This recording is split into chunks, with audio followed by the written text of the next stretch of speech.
Welcome again. On this DVD you will find tricks that require a little more in the way of preparation. Here I use special props or fake cards. Yes, I like to match. This makes it possible to perform effects that cannot be done with an ordinary deck. They are extraordinary effects requiring extraordinary preparation. Within each routine, I hope you will find sleight and principle that you can apply to your own work.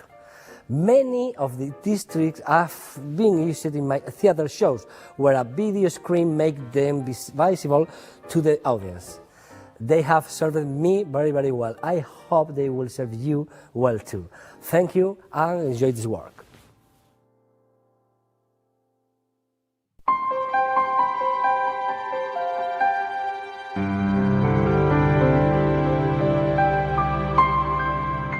Yeah!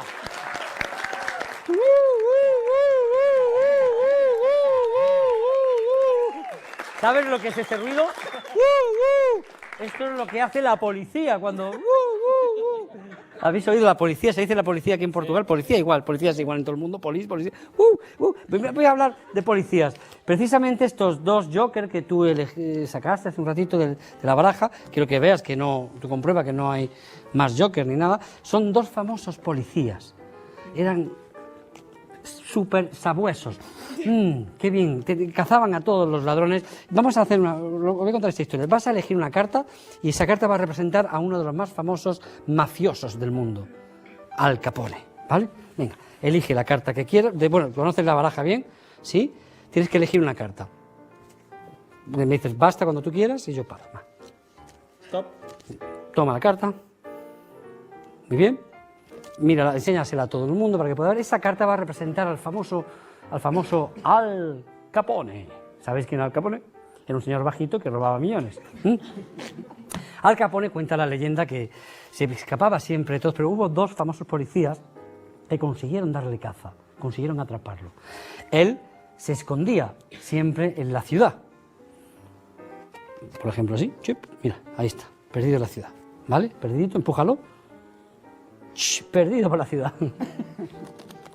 Perdido por la ciudad. No está por arriba, no está por abajo, se puede mezclar incluso por las calles para que se quede bien perdido, pero los sabuesos van a tratar de cazarle de alguna manera espectacular. Mirad bien. Ahí está, ¿eh? Los dos policías se pierden por la ciudad. Es buenísimo. Tú misma, dale la vuelta a las tres cartas. Y quiero que veas, a ver si han atrapado a Al Capone. ¿Era Al Capone ese? No era Al Capone. Ah, bueno, este era su primo hermano. Sí. Fue un famoso... No, este también fue Al Trullo. Eso fue... Lo tuvieron que detener, pero quieren que cacen Al Capone. Al Capone era... ¿Cuál era tu carta? Rey de picas. He visto antes, ¿no? Por una esquina. Lo he visto por una esquinita. Rey de picas. Míralo, va. Ahí va. ¡Paf! Como era de picas, lo sacaron de la familia. Comprueba. Ahora sí. ¡Sí! Lo atraparon. Al Capone. Ahí está. ¡Qué maravilla! Tengo aquí un rotulador. Vamos a hacer... Porque claro, ya agarraron al preso más famoso, al ladrón más famoso, y necesitamos la huella del ladrón. Permíteme. Vamos a pintarte la huella. Así, muy bien, tu huella, quiero que la enseñes. Y por favor, firma la huella ahí. Eso queda perdido, vamos, está... No, pero ha quedado muy fea, espérate, vamos. Necesitamos otro número. Que sea, alguien que sea más... píntate tú. ¿Te quieres pintar tú? No, presiona ahí, venga, va. Que se pinte bien fuerte la cara. Ahí está, bien fuerte, así, muy bien. O ponle, es que no se pinta muy bien, dale una firma. También, ponle el número de preso. Si yo sé que esto no es muy normal, pero bueno. Estás pintando el rey ahí. Ahí está, perfecto, le está pintando un bigote al rey, los ojos, y ponle aquí un numerito, sí, para que se vea un número de 4 o 5 cifras, lo que tú quieras. Ese es el número de preso, ahí está, el número 7, de una cifra, bueno, un nombre para con palabras, ahí está. ¿De acuerdo? ¿Está bien? ¿Bien perdido? ¿Sí? Pero vamos a hacer una cosa. Vamos a dejarlo así. Ahí está. En la cárcel. Te voy a pedir que grapes los policías. Ahí está, muy bien, muchísimas gracias. Esto es una brigada especial, se llamaban los siameses, una brigada ya de alta costura. ¿Quieres mirar cómo están? ¿Están bien grapaditos? ¿Sí? Perfecto. Bien grapados, muy bien. Entonces, a ver si sale esto. El rey de picas, Al Capone, se va a perder por la ciudad. Perdido. Perdido. La misión imposible, devolverlo a Alcatraz. Los sabuesos, ahí están, se meten, así, muy bien, ahí están, corta, tú misma, perfecto, otra vez más, ¡a por ellos! Yo también me he asustado. Pero fíjate cómo los comodines, los jokers los siameses van buscando por la ciudad. Y unidos, sí, aquí están. ¡Mira! No sé si lo podéis ver. Han atrapado una carta. Mira, los dos. Has atrapado una carta que tiene una firma y una huella. ¿Es tu huella dactilar? ¿Sí? ¿Es tu número? 7 que pusiste. Ahí está. Vamos a quitar un joker. Quiero que tú compruebes que está totalmente grapado. No lo desgrapes, te lo llevas de recuerdo. ¿Te parece bien? No, enséñalo que está bien grapadito. Ahí dentro. Este es el juego maravilloso. Te lo recuerdo. Fue detenido para siempre. Guardado.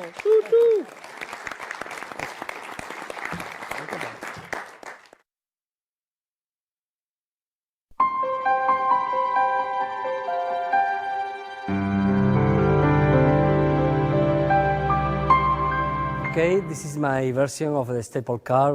I learned this routine from a book of Paul Harris, and my close friend from Madrid, Ramon Riobó, he has a very, very nice, very interesting version. And this is my own version about this plot, okay?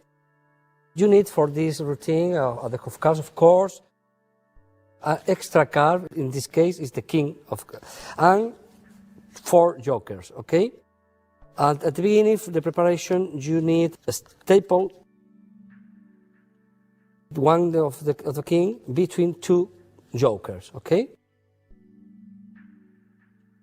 And staple in this way the card, okay? This is the set. And now you remove this joker, and this is the queen is stapled perfectly with the other joker, and this is the real cheers for the end of the routine. The spectator can feel what's through the cheer of the joker, okay? And this card are in this way. You put the card here, and this card are into your pocket, okay? Put now here. In this pocket you have a marker too. Put the marker into the pocket. Now, this is the card, and I start well shuffle deck. The spectator shuffle the deck, and I order to the spectator they take off the 2 jokers. The spectator look through the deck and take off the 2 jokers. This action fix in his mind. There are only 2 jokers and they are really separate, okay? The spectator gives you the deck and you must find the king of diamond and force this card, okay? I use this method, force this card, boom, the king of diamond. And now I introduce the plot of what happened before. I used this idea, I did a tilt This technique is very nice. And pretend lose the card into the middle of the deck, something like this, but you in reality put the card the second from the top, okay? But if you see like this, the depth illusion, pretend the card is exactly in the middle. Boom, boom, and the illusion will be perfect, okay? Now you perform a slipped cut and the card is on the top. The spectator gives you the two jokers. You keep a break under the first card, the selection, and now add this card under the joker. Now move the card like this and press under the joker. It's not the same, do that, of course you can do it, but I think it's much better because the illusion is something like this, watch. The illusion is the jokers never touch the deck, okay? Again, for you. And now, leave the deck on the table. You have three cards here. Show the two jokers, face up and face down, in this way. And you explain that they are two special cops. And take the thief. Hop.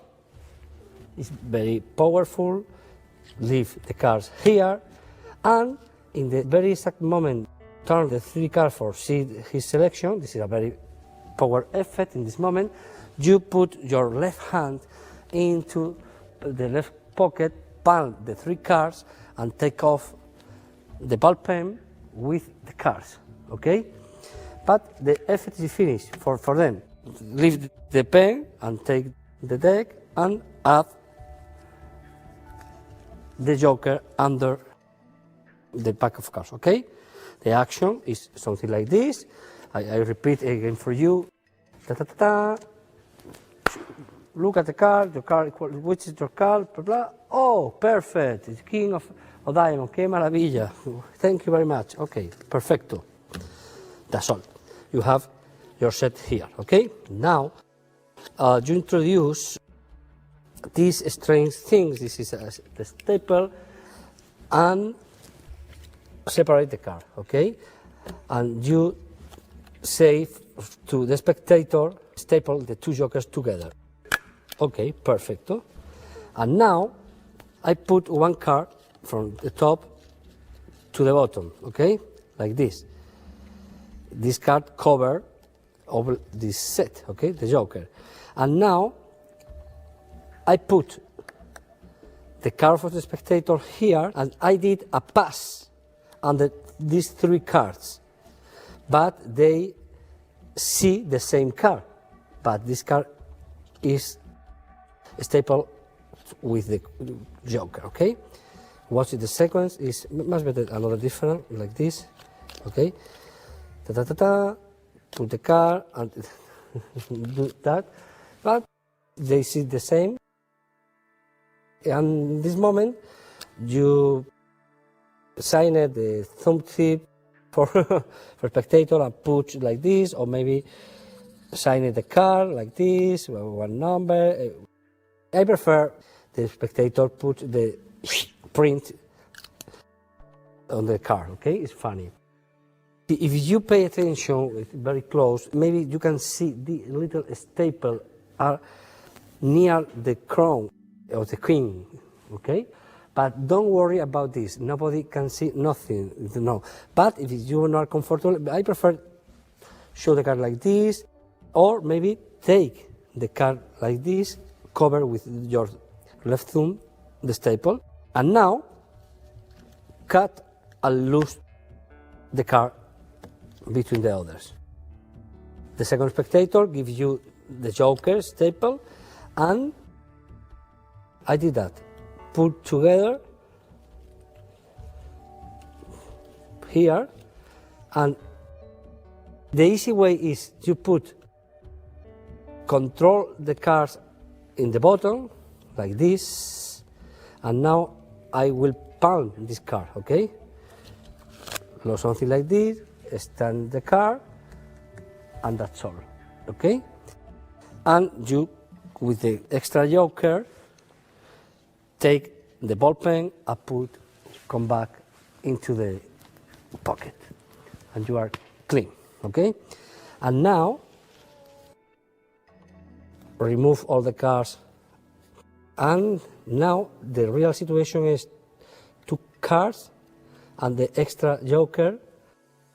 You take off the 3 cards together, and the spectator can feel in his mind, no way, that is impossible, it's impossible. And show the card, they can see the staple here. Usually put the finger of the spectator, stop here, and turn like this, and show. And now I show very, very clear the card between the joker, and now pretend to do something like this, and hop, show the card, give the card for people, check this is real, and the other 2 don't do that, only show like this, if the card is stapled between the jokers, and enjoy this beautiful moment of magic. Thank you very much.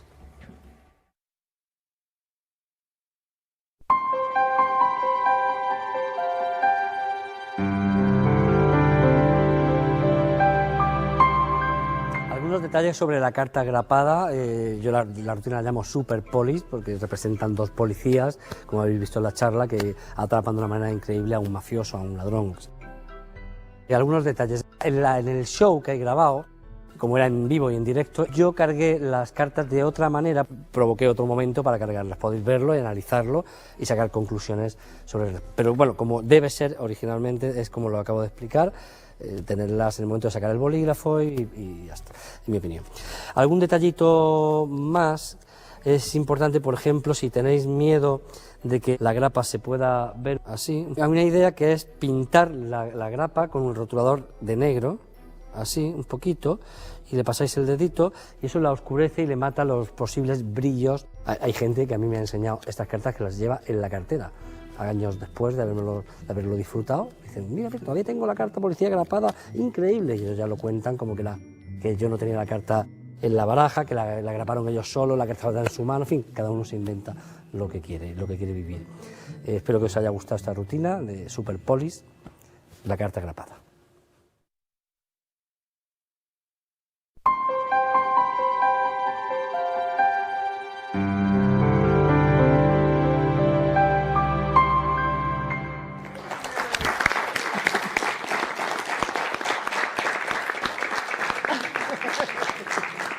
Mira, dicen que cuando alguien elige, yo le voy a elegir una carta, quizá ella puede pensar que usted y yo nos conocemos de antes, que yo le he dado 2 millones de euros para que usted diga la carta. Sí, podría ser, pero hoy no. Míralo, no tiene un pelo de tonto el hombre, ¿eh? ¿Qué tipo? Muchas gracias, obrigado. Vamos a hacerlo, que esta vez elijáis la carta entre varios de vosotros. Por ejemplo, tú vas a elegir el color, tú vas a elegir el valor, y tú vas a elegir el palo de la carta, ¿de acuerdo? Y tú vas a disfrutar. ¿Vale? Id pensándolo, no lo digáis todavía, ¿eh? Piensa el color, piensa el valor y piensa el palo, que será del color que él diga, claro. ¿Vale? Conocéis bien la baraja de cartas, imagino, ¿sí? Vamos a hacer una cosa, voy a mezclar las cartas, pero de una manera extraña, la mitad de las cartas cara arriba con la mitad de las cartas cara abajo. Voy a hacerlo así, de esta manera extraña, así, ¿vale? Cartas cara arriba con cartas cara abajo.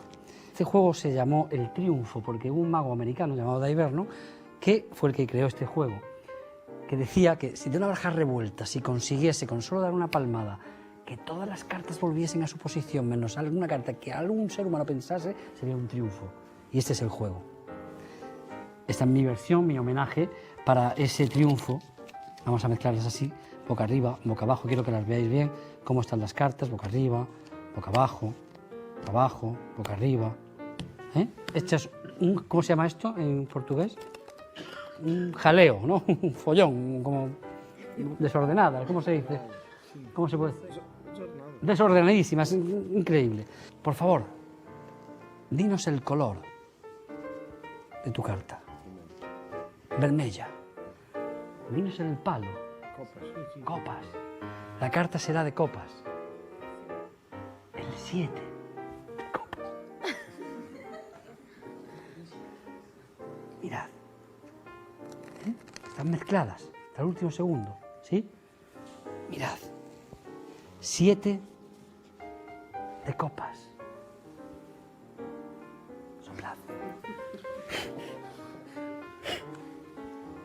No hago nada. Y de esta baraja mezclada boca arriba y boca abajo, fijaos bien, que abro las cartas perfectamente. Así. Solo una carta quedó boca abajo, entre las demás. Solo una carta. Magia. Magia no, un triunfo.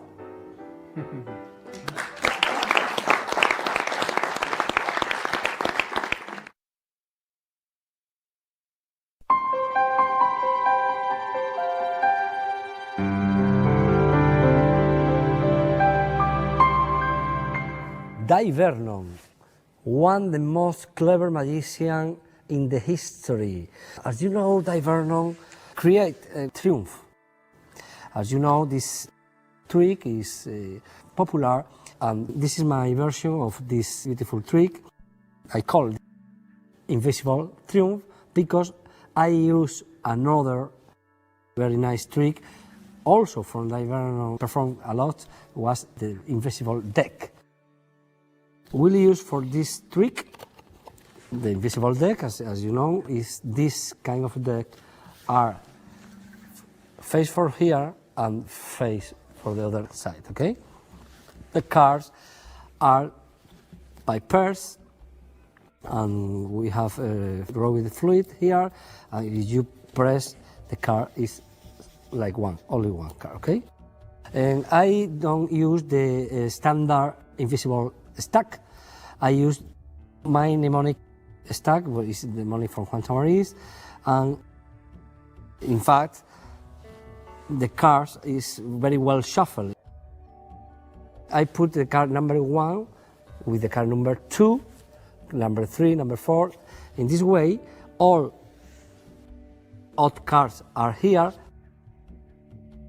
even cards are at the other side. As you know that, for the beginning for the Invisible Triumph, I need to a little more preparation. I need to separate one point. I remember this card, in this case is the 9 of spades, and turn the half of this pack, okay? And we start in this position with the card inside the box, okay? You open the box, this is the first, the people see the back of the cards, okay? And now show the cards and look for the 9 of the spades, your key cards, and cut in this point, exactly, okay? And now turn face down the 2 piles of cards. Something is impossible to do, again, with the invisible deck, okay? And now start telling the story about the triumph and put this pile of cards face up and show face up. Usually I use this little movement, 2 piles face down, the half face up, all the cards face up, and when I extend the card like this, I do the same but don't extend nothing with this hand, I only move. This creates the sensation in the mind of the spectator to move all the card, and they can remember if and they see really all backs face down. It's impossible, okay? You need to do a false shuffle. I use the thorough shuffle style for this. You must put all this card here, and now this card are reversed, all is in the correct position, okay? And only this card you need to move to here, and now all is exactly with your invisible deck, okay? This is the situation, blah, blah, blah. False shuffle, like this, okay? Under the first card, boom, do the thorough shuffle. Don't square, you now must keep the break between the 2 piles, like this. You square the cards, like this, square in this corner, and with the left thumb, press and take this break here, okay? You slip cut this first card like this, up. You say, the cards are face down, face up. Now is the invisible deck in correct position, normal way, okay? And now you can do something like this, face up, face down, and this is very funny. If you do this station, nothing happens. But if you dribble the cards like this, the people see the face up and face down cards. And now I ask for the very first time for the card the spectators are thinking. Think any card and say, for example, 2 of hearts. I know the 2 of hearts for me is an even card. If in this way I have the odd cards, the 2 of hearts will be face down. If not, only turn and look for the face down. I know the 2 of hearts will be under the number 1 cards in my system is the 4 of clubs. Okay, I'm looking for the 4 of clubs, and under this card is the 2 of hearts, or whatever card, okay? I do that, something like this. Ta ta ta ta ta ta ta ta. Please, name, what's your card? 2 of hearts. 2 of hearts, okay, watch. And if you don't want to remember the card, this is another solution, it's very funny. You turn the card like this, I know the even cards are here, spread, this is the effort that everybody see. All the cards are now in the right position, and you are see, you are looking for the 2 of hearts, 2 of hearts here, and only spread a little more. For the front, the situation is this. You saw the card, and now put the card like this, only 1 card, separate this card for this point, show the card is the card, the unique card in the spectator choice, and then turn this card face down too, like this, and put in the box. Backs are always great.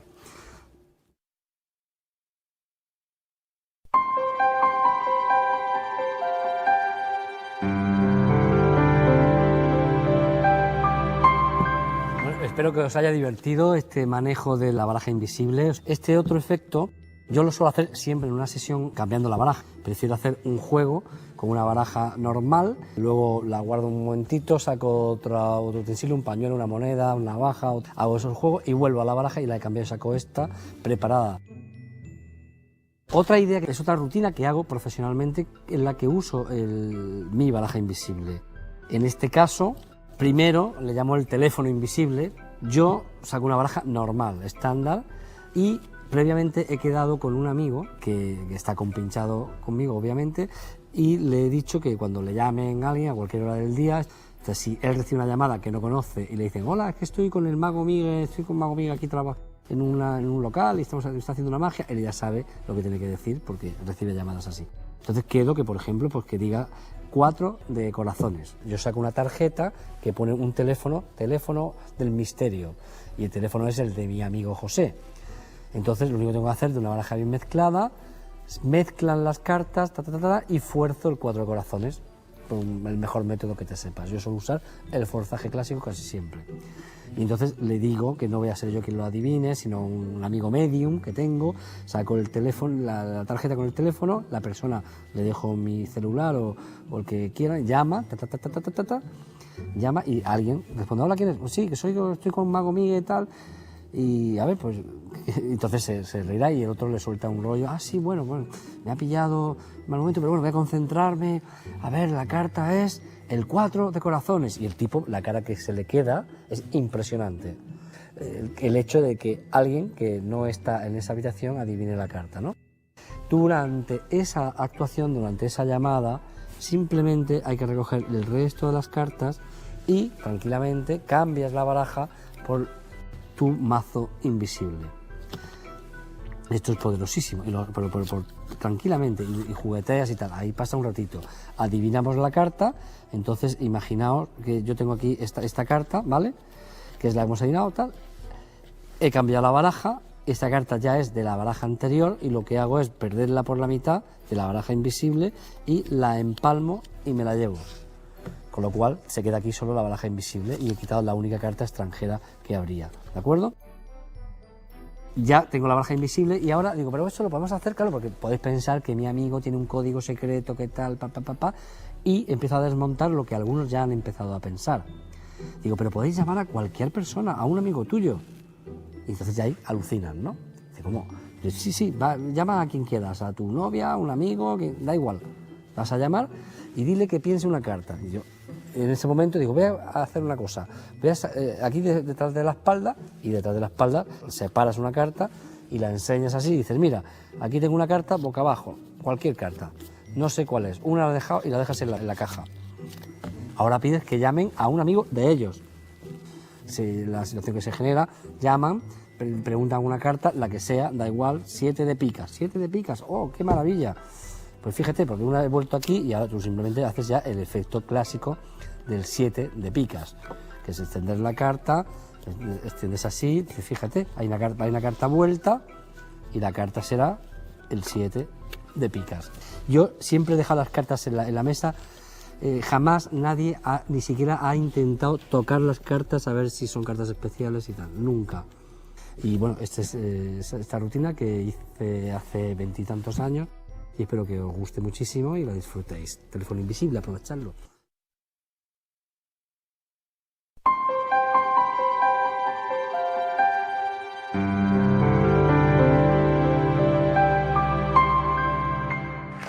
Muchas gracias. Dicen que... Muchas gracias. En el libro famosísimo mundialmente llamado Don Quijote de la Mancha, que supongo conocéis, de Miguel de Cervantes, es un libro español, pero bueno, es internacional, es un libro. Los libros cuando se escriben ya son del mundo. En Don Quijote de la Mancha hay un personaje que descubre una baraja de cartas y piensa que una baraja de cartas era un libro desencuadernado, un libro que tenía las hojas sueltas. ¿Qué historia? A mí me gusta esa metáfora. Una baraja es un libro que si mezclamos las cartas podemos contar diferentes historias. Quiero contaros una historia más o menos real. Es una historia de amor. Me gustan las novelas rosas, las novelas de amor. ¿Qué cartas crees tú que son las más enamoradizas de la baraja? ¿Cuál es para ti puede ser la pareja perfecta de la baraja? Un rey y una dama. Mira, por ejemplo, la reina de corazones, ¿te va bien? Esa es bonita, ¿no? Y la reina de corazones, ¿de quién se enamora? Pues del rey de corazones, del rey de copas, reina y rey de copas, ¿de acuerdo? ¿Está bien? Pues voy a contaros la historia con esas cartas que vosotros habéis elegido, el rey y la reina de corazones. Estas cartas están irremediablemente enamoradas. Sí, es así. Y las cartas cuando están enamoradas, lo que les gusta, ya sabéis lo que es. Amarse. Pasaban horas amándose. El rey, ¿veis? No sé si lo podéis ver, aquí sobre la reina, la amaba con locura, era una cosa, no sé por qué te ríes. El amor es algo muy serio. Bueno, el rey sobre la reina, a veces era la reina la que amaba al rey, ¿vale? Era la pareja perfecta. Hay una cosa que sucede cuando una pareja está enamorada, suele generar celos en los amigos y surgen los rumores. He visto a tu novia con otro en un bar. Le vi a él que iba con una rubia y otro. Y eso hace que a veces las parejas se separen, se acaben separando por los rumores. No se sabe nunca si son ciertos o no. La parte buena es que siempre pues, se crea otra nueva pareja. Hay otra nueva pareja que se creará. Por ejemplo, esta, que no sabemos qué parejita es una pareja extraña, ¿no? Pero ahí está. 3.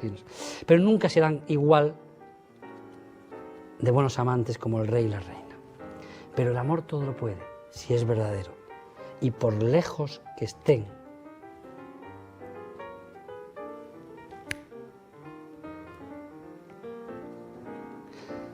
el rey viajará en busca de su amada. Por lejos que esté, el amor lo puede siempre, siempre, siempre todo.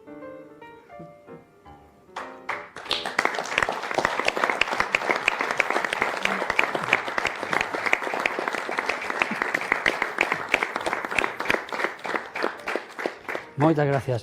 A mí me... Claro, esta pareja que se ha creado aquí es una pareja un poco absurda, ¿no? Un 4 y un 7 no es lo mismo que la belleza de la reina y el rey. El 4 y el 7 son cartas que no son iguales, no son iguales. Pero me gustaría contaros algo. Yo sé que el amor existe. Sé que cuando alguien está enamorado, no me mires con esos ojos que me enamoro inmediatamente. Cuando alguien está enamorado, como lo están el rey de la reina, el resto del mundo desaparece. Desaparece. El resto del mundo se fue. Se ha ido. Digo todos y son todos.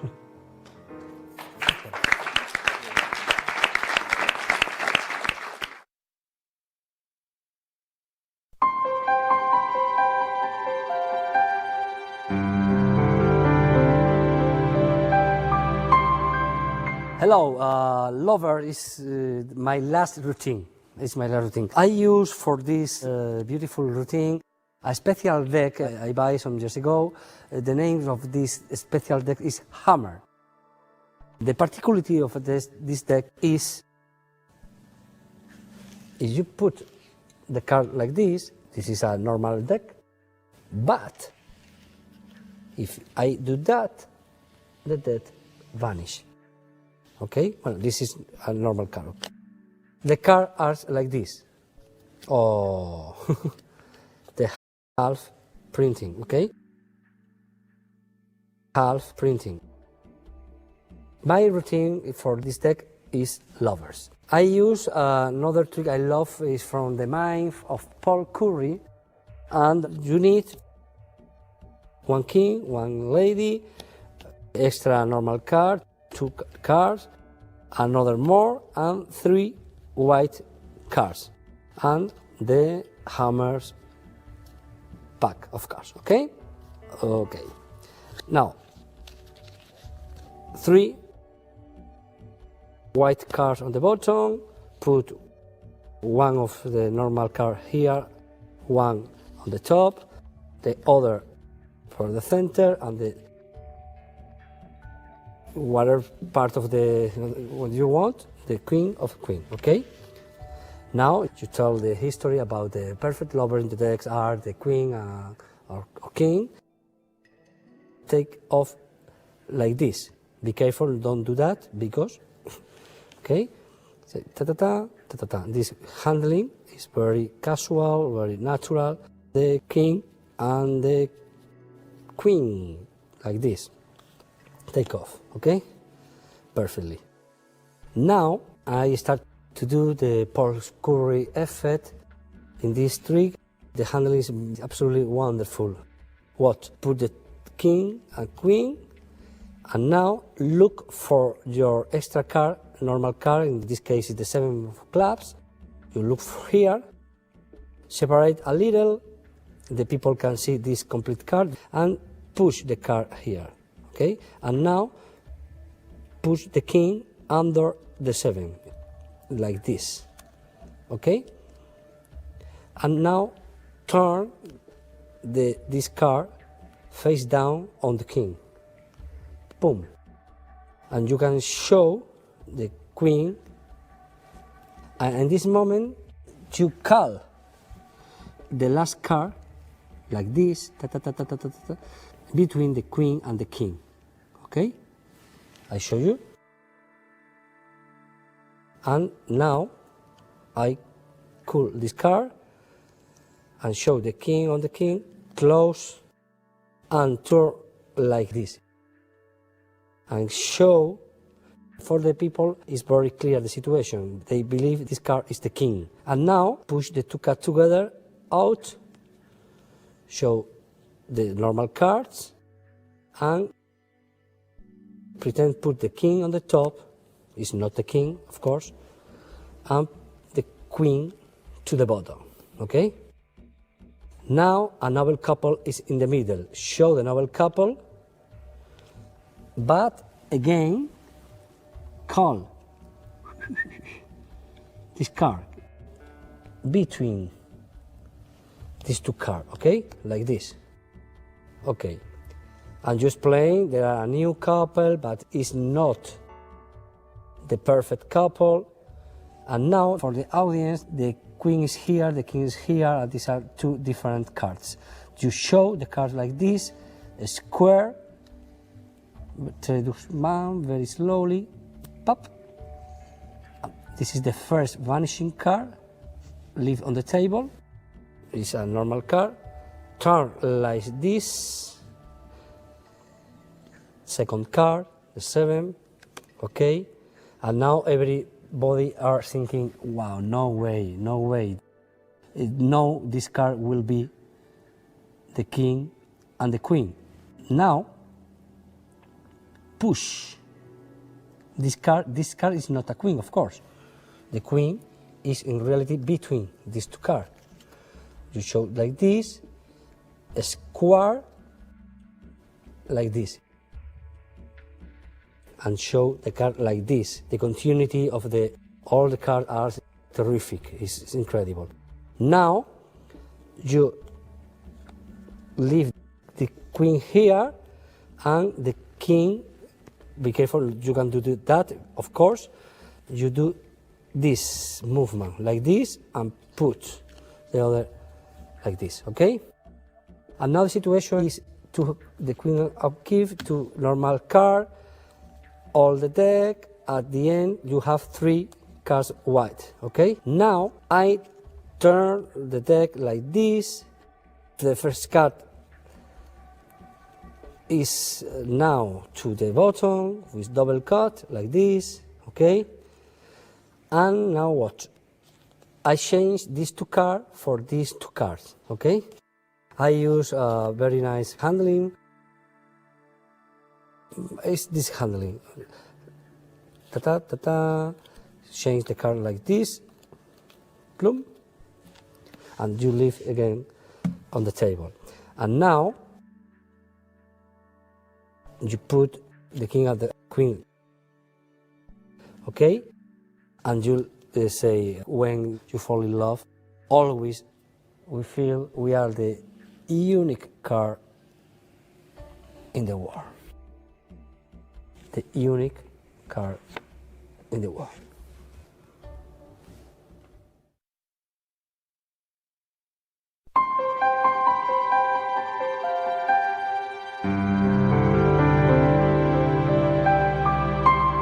Bueno, esta rutina es la última que he creado hace unos meses, basada en un tema de Paul Curry, he mezclado varias ideas, ¿no? Quiero enseñaros con más detalle el cambio que utilizo para cambiar las 2 cartas extras por las 2 cartas blancas. Este cambio yo le tengo especial cariño porque me lo enseñó el maestro de todos, Arturo de Ascanio, en su casa unos meses justo antes de morir. Y bueno, es la primera vez que lo cuento en público, lo sabemos en España unos cuantos obviamente, pero es un cambio muy Ascanio, muy ingrávido, muy sutil, muy bellísimo, ¿no? Y el cambio es así, es un cambio precioso. Tenemos las 2 cartas, las separamos, estas 2 con una separación, y colocamos las 2 cartas a cambiar, en este caso el 7 y el 3, boca abajo encima. Tomamos estas 4 cartas juntas y pelas la primera carta, pero dejándola separada, se añaden las otras 3 encima, se cuadra todo, y ahora esta secuencia, que es como un ballet, se muestra así, una solución sin solución de continuidad, 2, 3, 4, 5, y se cambiaron. Mirad, lo repito, es así, 1, 2, 3, 4. La sensación de ingravidez, el manejo es tan bello, no parece que estás tocando nada con ninguna intención y las cartas están cambiadas, es precioso. Yo creo que el precio de estos DVDs están ya solo en este movimiento. Creedme, practicarlo porque os van a dar horas de satisfacción, ¿eh? Y la baraja Hummer, esta también sirve para muchas más rutinas, como podéis encontrar una especie de fuera de este mundo especial con ellas, una especie de carta invisible también, que la nombres y todas son blancas excepto la que han nombrado. Hay muchas rutinas que podéis hacer con esa baraja, os aconsejo que os hagáis con una rápidamente, la podéis encontrar en cualquier tienda de confianza, vais a disfrutar mucho. Incluid cuando la tengáis esta maravillosa rutina, los amantes.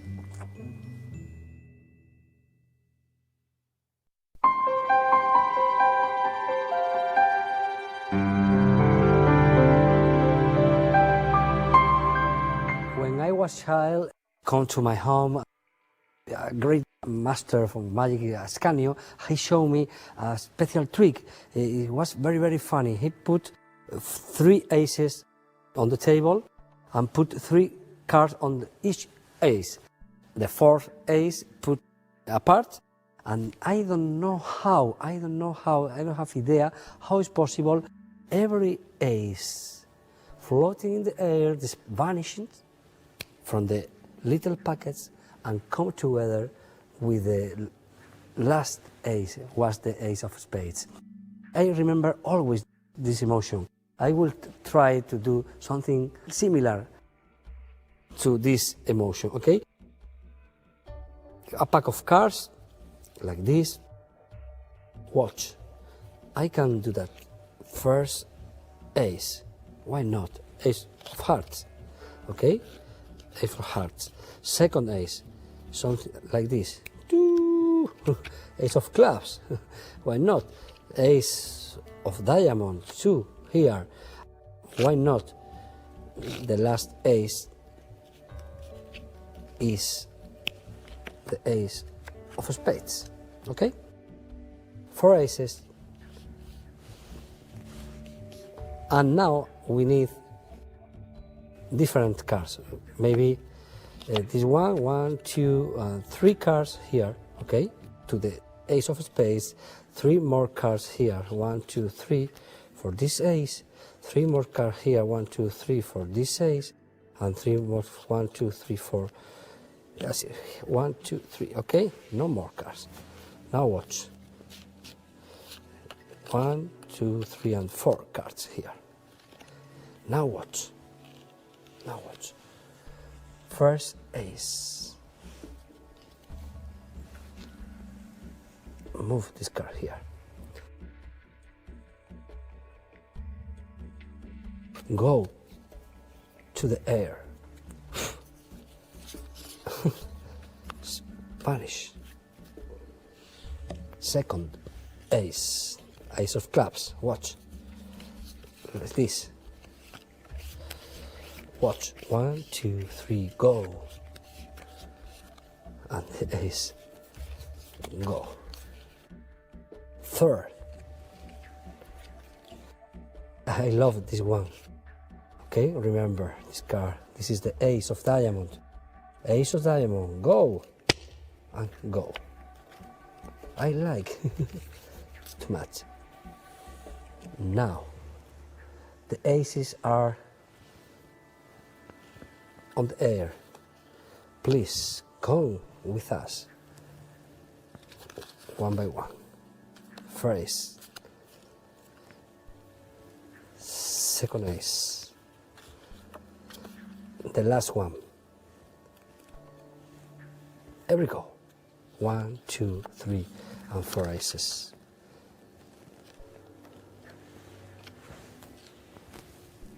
Beauty.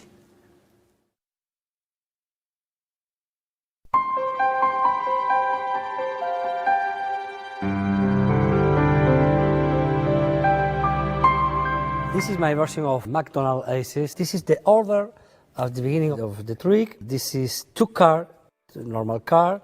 Now the next 3 cards are double face aces, okay, like this. I always put a key card is a king, in my case, then 4 black cards, then 4 red cards, and then 4 different cards. The rest of the pack and the last card are the 4 aces, okay? At the beginning, I showed a pack of cards, produce the 4 aces, okay? I usually do that. First, I palm, I did this beautiful plum, appearing the 4 aces, put on the table, leave this bottom card. You remember this technique? This is bottom is slipped cut like this, okay? And now I did this other, appearing the aces like this. Second, the third, I cut. I did some flourish, something like this. Whenever, or the last one is like this.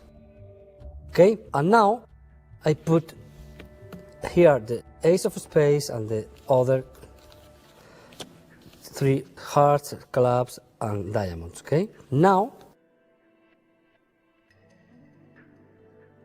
I'll slip cut.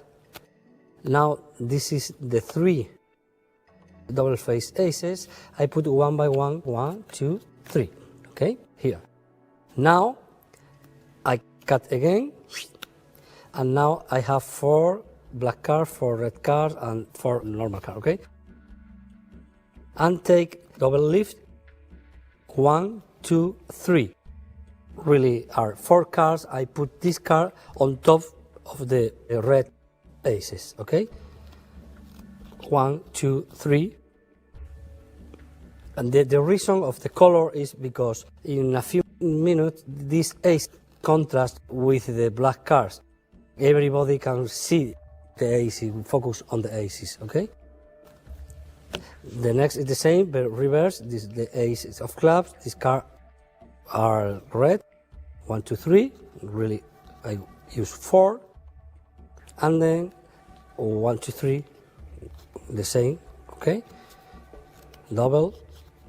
1, 2, 3. Put it, and the rest I put apart.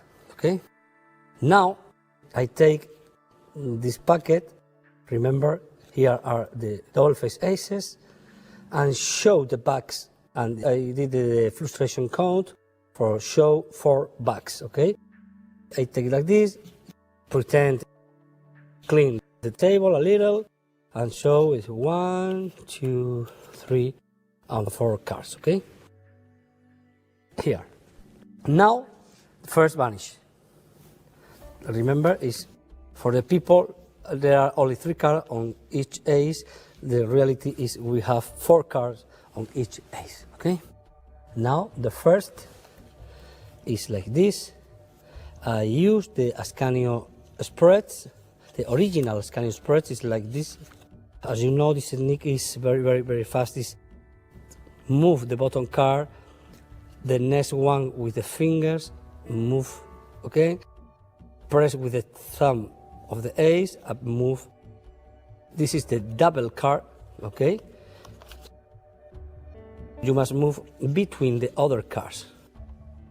The sensation is incredible. It's only 4 cards. At the end, put the double card on the ace, square, snap your fingers, and do it again. The scanning spread and the ace is vanished. Okay? Square the card and put apart. Now the second is a variation of Ascanio spread. Is the Tenerife Ascanio spreads. It's like this. Move this card in the double card like this, turn, and take the double card. Now this is a very beautiful movement. You pretend paint the ace 3 or 4 times, and when you want, only press like this, very close, press the card onto the ace. The illusion is really nice. watch again. It's like this. La la la, 1, 2, 3. This is very nice. This card is on the top, Ascanio spread again. And forget this card. The last one, the name is the Frotadita. For this vanishing card, you put the ace face down, take 1, 2, and 3, show these 3 cards, and then show the ace. In this case, is the double card. Okay. This is the sequence. 1, 2, 3. Put in this way the double card like this, and wrap the ace on the back of the cards twice, and the second time release the ace and snap the card. Now, like a scoop, turn the other cards and show the card. Be careful, don't move this double card, okay? This is the vanishing of the third of the aces, and now the aces are on the middle of the air. Take this card, you show the card like this, and now you must buckle the card like this, and then you take the 3 cards, and when you spread the card, this card is turned like this under the cover of the other 3 cards, okay? It's something like this. 1, and you repeat this movement twice, and then the last one I put in the third position, ready for an aimlessly count, like this. 1, 2, 3, and 4. And in this moment, prepare the Lee Asher's move again, and opening. I showed the aces, 1, 2, 3. Remember, the spade is the unique real ace, and show again the backs, and this is the ace.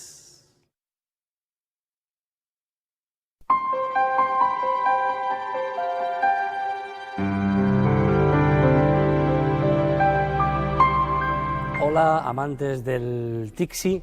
Voy a explicaros algunos detalles sobre esta maravillosa rutina. La composición del acto tiene 2 partes. La idea que se me ocurrió fue de utilizar las cartas de doble cara para hacerlos aparecer en vez de desaparecer. Es un poquito un proceso contrario a los McDonald's de toda la vida.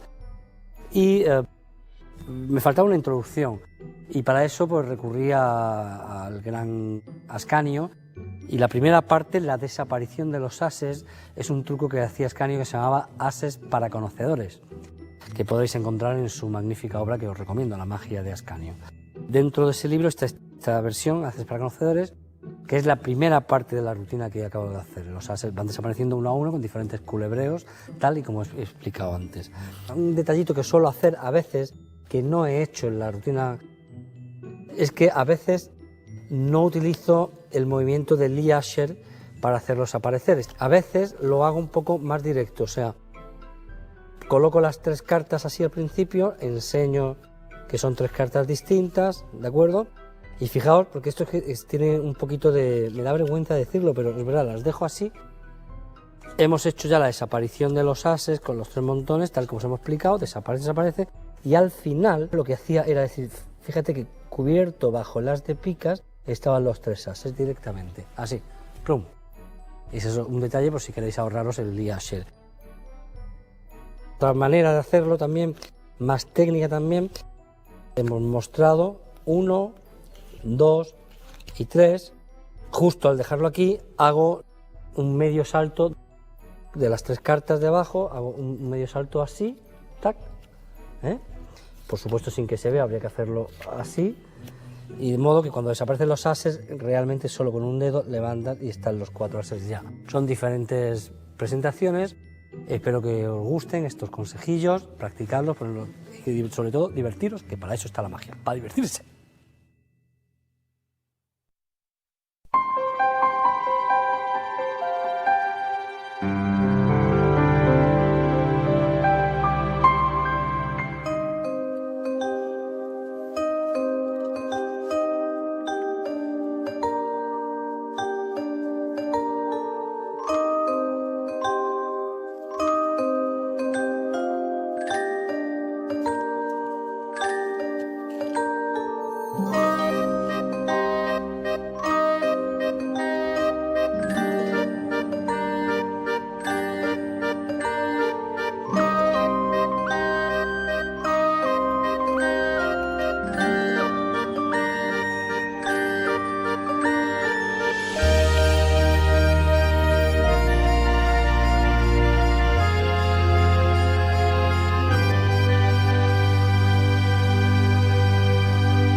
Thank you for see this beautiful effect, nudist pack.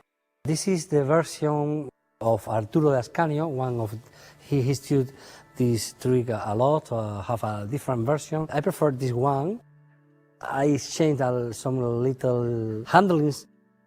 It's not an impromptu trick. You need cards with the face at the backs blanks, okay?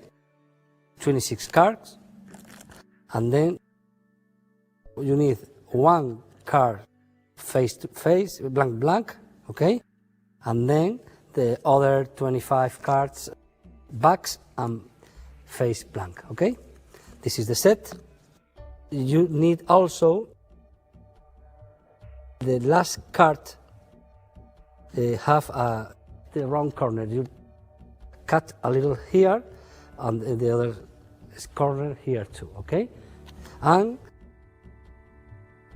one blank card, the same, but in the opposite corner, okay? You see the face card, I cut this corner, the index corner, in the white card I cut the other corner. This is important. And now the setup is 25 cards more or less back and blank. The corner black cards, the normal and white, this card and the other 26, okay? And you put the card inside the box and you are ready for the show, okay? At the beginning, I open the box, it's good. See the box, the red box with the, this is good for the complete illusion. And now show, only you can spread the first 25 cards. It's easy, but the handling is very, very soft. You can open very, very good, okay? 26 cards. The people remember, maybe they see all the cards, okay? Now, turn face up the cards, the same, only show the 25 first cards, be careful with this, okay? And one spectator choose any card, for example, 10 of clubs, okay? Whatever. Show the card, and in this moment, with your right thumb, look for the, do that until you can feel the clack with the short corner. Hop, you can hear. Hop, and take a break in this position. The selection will be into this break, okay? Usually I spread, before you push definitively, I open a little of the card. This picture is very nice, the card is real lost into the deck, okay? Now, turn face down the pack of cards, show the packs again, and repeat the same movement for this corner. Hop, stop, hop, and break here. Now we'll do a half pass of the bottom half, okay? You must turn these 25 cards, okay? In the break, something like this, ta ta ta ta ta ta. And now all the card is in this position, but if you turn, all card will be white, less selection card, okay? This is very, very strong effect. In this moment, all audience, his face will be white, like cards. Oh, okay? And now, this card near the selection is important. You take off the selection and now square this card, and now I will do more exaggerate, okay, for the explanation, in this position, more or less. In reality, I leave the card only less than half of a centimeter, a little something like this, okay? But for the explanation, a little more. So you do that, and move this card, show backs, face up, and then put this card. Remember, this card don't show the back, of course. And when I take the card, take a break under the first card. Okay, put the selection and now show this card for both. With a double leaf, show the card is the unique normal card in front and back. Okay, this way. Now I leave the cards with a break, take the other card with the right hand, but thanks to this step I can take and try to keep this break. Okay, now I wrap the card something like this, and the back of the card vanish too. This is a nice surprise too for the audience. The face come back, and the second time turn the card face down, and at the same time drop the card under the break. Okay, tap, tack, and leave this card onto the table. Now this is the selection. Only move to the right a little, put this card and keep a break under the selection. Okay? And now show this card. You will do a new half pass of this pile, the bottom pile. Do a half pass, okay, like this. And now all deck is white for both sides. This is a really, really, really nice surprise for audience. At the end, show the card on the table will be the white and white card. This is beautiful. Now, you must find a break on the selection card. The selection card will be exactly in the center of the pack. It's easy to find the card. You do something like this. When you see the card, stop. The next are the white card, okay? And in this position, keep a break and introduce the white card, like this, okay? And now, the thumb touch this area of the card, lose the card, but keep the break, okay? And now, cut a little pile of cards, a little pile of cards, a little pile of cards, 3 or 4 times. At the end, take all the cards on the break, and this pile of cards show for both sides, like this, and put on the others. Now, the real situation now is this, okay? Now, here we have the selection. I did the ornate color change, like this. You put your pinky, touch this corner. When you put face down your right hand, press here, and this card move in front. Just. This part is free already for contact with this part of the hand, and with this part of the hand, take to the rear the card. What happened with our hand will happen this. Ta ta ta ta ta ta ta ta ta ta ta ta. Okay? This is the ornate color change. Like this, tack. I think it's excellent. And now turn face down, show the backs, all the backs, and now show all the face card. Be careful, don't push this one because the second card is white card. Only move 3 or 4 cards, take in this corner between 2 fingers, and security, and show 25 cards more or less. Very, very soft, very, very natural at the end. Thank you. Ascanio.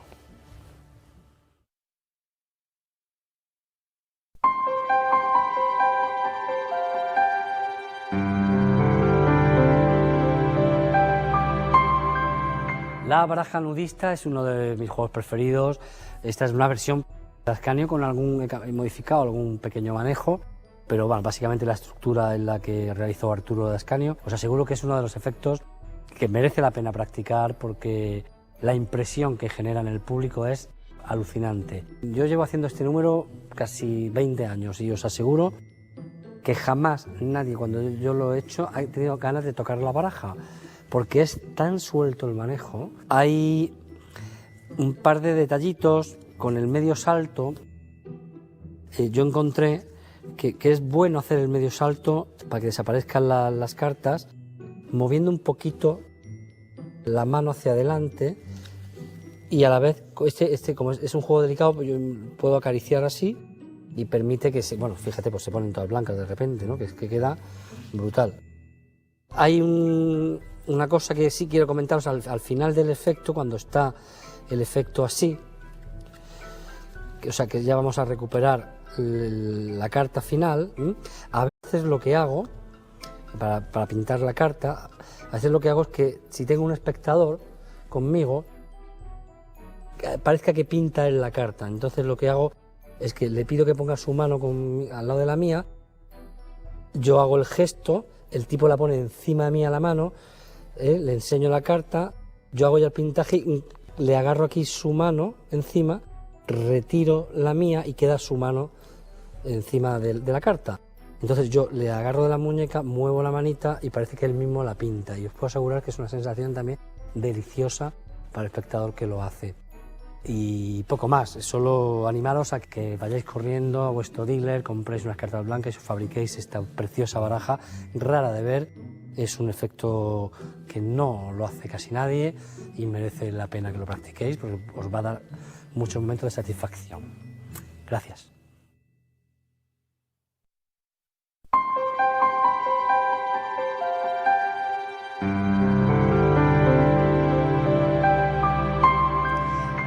Hello, Vanessa again. I tell you now a little story, a very nice history with this car, okay? For this history, I need 3 players, 3 characters, okay? Please choose the first. Say stop, please. Stop. Here or here? There. There. 3 of hearts. Oh, nice car, nice car. Say stop again, please. Stop. Here or here? There. There. 7. It's a nice car. And one more, please. Stop. Here or here? There. This one. King of hearts. Okay. Very beautiful cars. Thank you very much. And this car will be victims of a terrible cannibals. Here are the cannibals. These 4 cars are cannibals. You know who are the cannibals? Yeah. The cannibals are cars 1, 2, 3, 4. They eat human meat. They are terrible. This is the home of the cannibal. I put here. And now these 3 guys, this is a priest, this is a king, and this is a child. The 3 is a child, okay? These 3 guys go to the island of the cannibals for the excursion. Go travel to the excursion. Adventure. One of these, maybe this one, the king, okay? The king goes to the island, but the cannibals can smell fresh meat. Open the mouth and nyaka nyaka nyaka nyaka nyaka nyaka nyaka nyaka nyaka nyaka nyaka nyaka nyaka. The king say no, yes, king, yeah. Break a leg, another leg, and they dancing the death dance. Hula ja ja ja ja ja ja, hula ja ja ja ja ja. And watch. They feel, touch. It's very thin. They eat completely the king. Completely the king is eat. Wow, complete. No, nothing. Very thin all. And rest in the home. In this moment, the other card, the kids say, "Hey, my papi, my daddy, where are you, daddy?" And go to the mountains, but the terrible cannibals smell the fresh meat of the kid. Open the mouth like this. Nom, nom, nom, nom, nom, nom, nom, nom, nom, nom, nom, nom, nom. No. Ah! Yes. Push. Nyaka. But This time they prefer put face down. Face down. This is the face up or face down because they put it on the flame for the both sides. Okay? Push. No. Yes. Push. No. And break a leg. Ugh. Another arms. Ugh. And they dance the dance of the death. Yeah, nyaka. They eat all completely. They touch. This is 1, 2, 3, very thin, and 4 cannibals. It's incredible. That is incredible. But they rest a little more in the home. But they have more hungry. Last card you select, the 7 of spades. The priest, he started in the campament, and the cannibal go to the campament. I want to eat you. Open the mouth like this. The priest go, and it's very fun. It's very funny because they eat the priest very slowly. Break a leg. Break a leg. And then the dance start again. Nyaka. And you can feel they are very, very thin, but they eat one by one the three spectators, the 3 cars, nothing here, bien comiditos. Okay? Do you like it? Yeah, it's very funny. This is the legend. This is the legend. But they have more hungry. Watch. The first cannibal go to sleep, and the other 3 hop, eating him. Yeah, this eating him. It's terrible. Another 8, the cannibal sleep, and the other 2 hop, eating him. Okay, it's terrible. One more. This is very, very, very, very hungry cannibal. Hop, eat. And the last one, sleep under a tree and explode. Boom. Nothing happens. This was the legend. But if you go to Africa now, in this moment, you go to Africa, first to the left, you can find the skeleton of these famous cannibals. They are here, okay? And inside his stomach have the bones of the king, the 7 and the 3, the king, the priest and the child. And different. This is true. All this history is true, Vanessa. Okay. Trust me.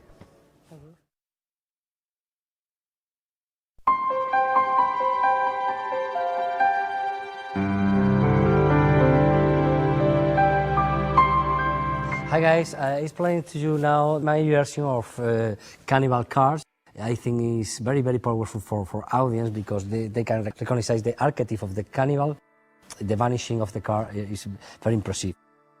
Always I was looking for my version. I want each card is vanished into the cannibal's card, and the cannibal cards must be examined in this moment for the spectator.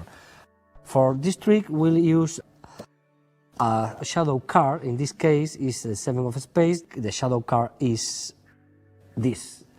If you leave it on the table, the card vanish. Okay, and this card will be under the box like this. Okay, under the box. It's impossible to see absolutely nothing. You need also the card matching with the shadow cards, and for high value cards, 7, 8, 9, 10 of clubs, represent the cannibal's card. This is very funny for the audience when they think in this picture. And I put this card in the bottom of the deck when one extra card covers them. You present the deck like this, you use, be careful, don't flash this card. And this is the setup card here, inside the box, and your shadow card here. And you are ready for explanation. Now you start with this card. Be careful, don't show the card in this way, of course. Show the card here. You can do something like this because nothing on the table.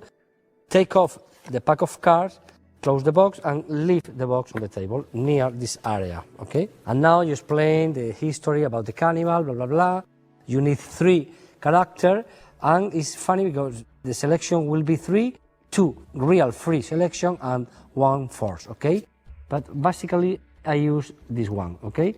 Show the cards, say stop when you want, and the first card he shows here.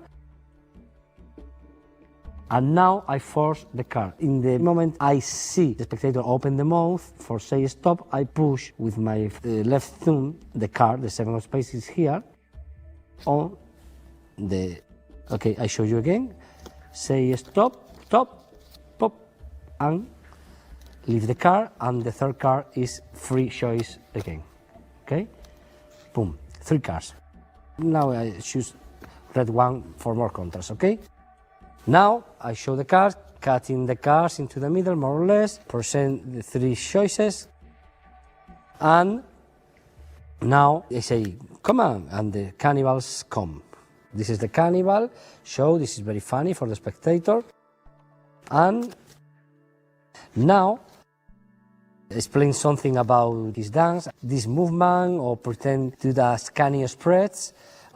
Like a dance. I present this like a dance. Hey, like the dance of the death. Now, I did this movement for still the last of the 4 cards.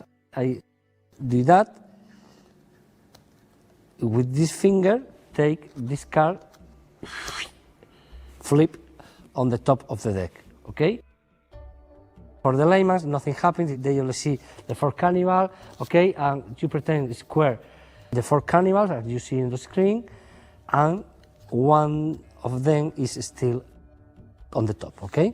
I repeat for you the action, 1, 2, 3, okay, here are the 4 cannibals, okay, 1, 2, 3, 4, okay, square here. I put in his home. I say the box is the home of the cannibal. You steal one of them here.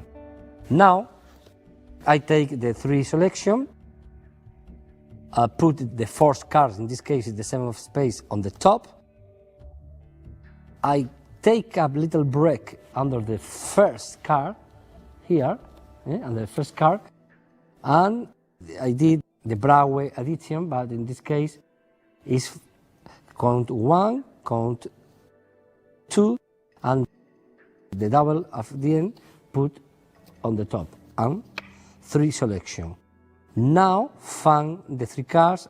Of course, one of them is different card. This is the other selection. And move the first card to the bottom of the 3, like this. For the audience, nothing happened until now. Only you are showing the 3 selection. And leave on the deck.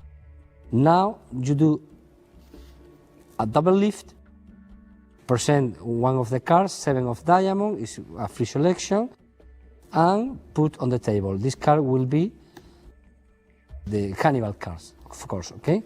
And now it's funny, the people think here there are 4 cards. If you want, you can do an instantly count now.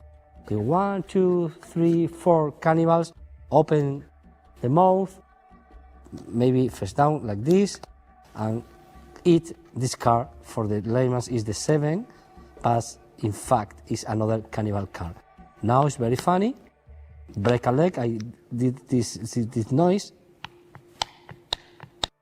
You see, simulate the break the bones. This is very funny.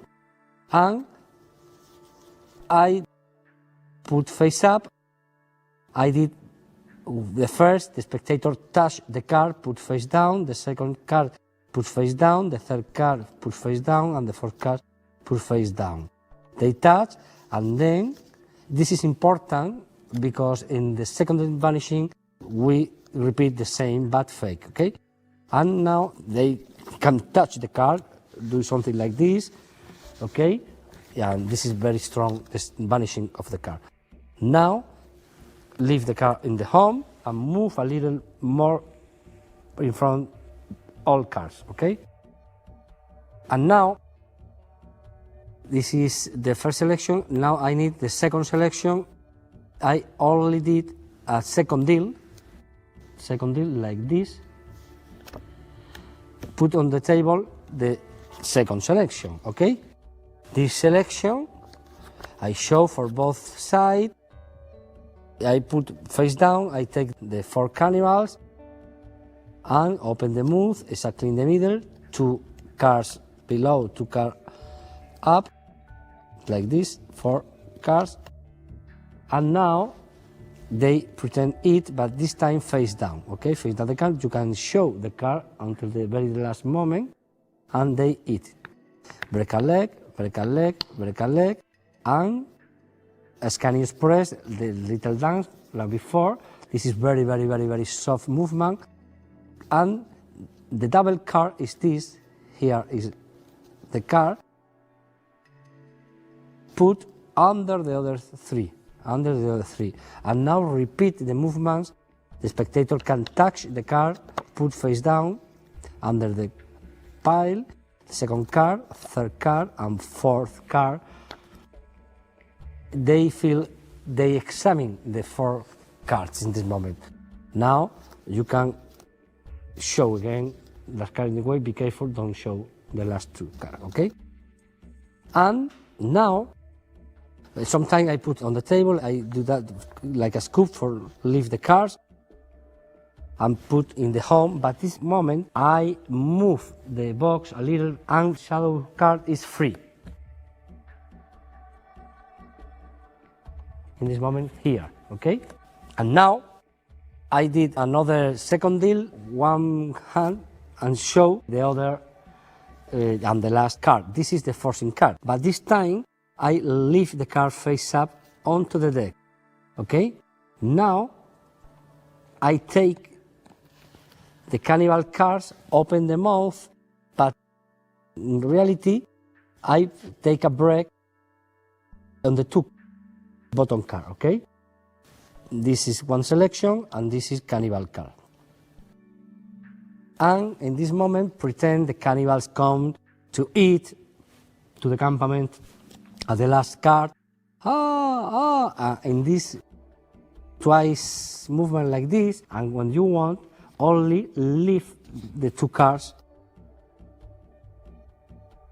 on the deck, reopen it, the move, ñaca, ñaca, ñaca, ñaca, ñaca, and eat the people, no?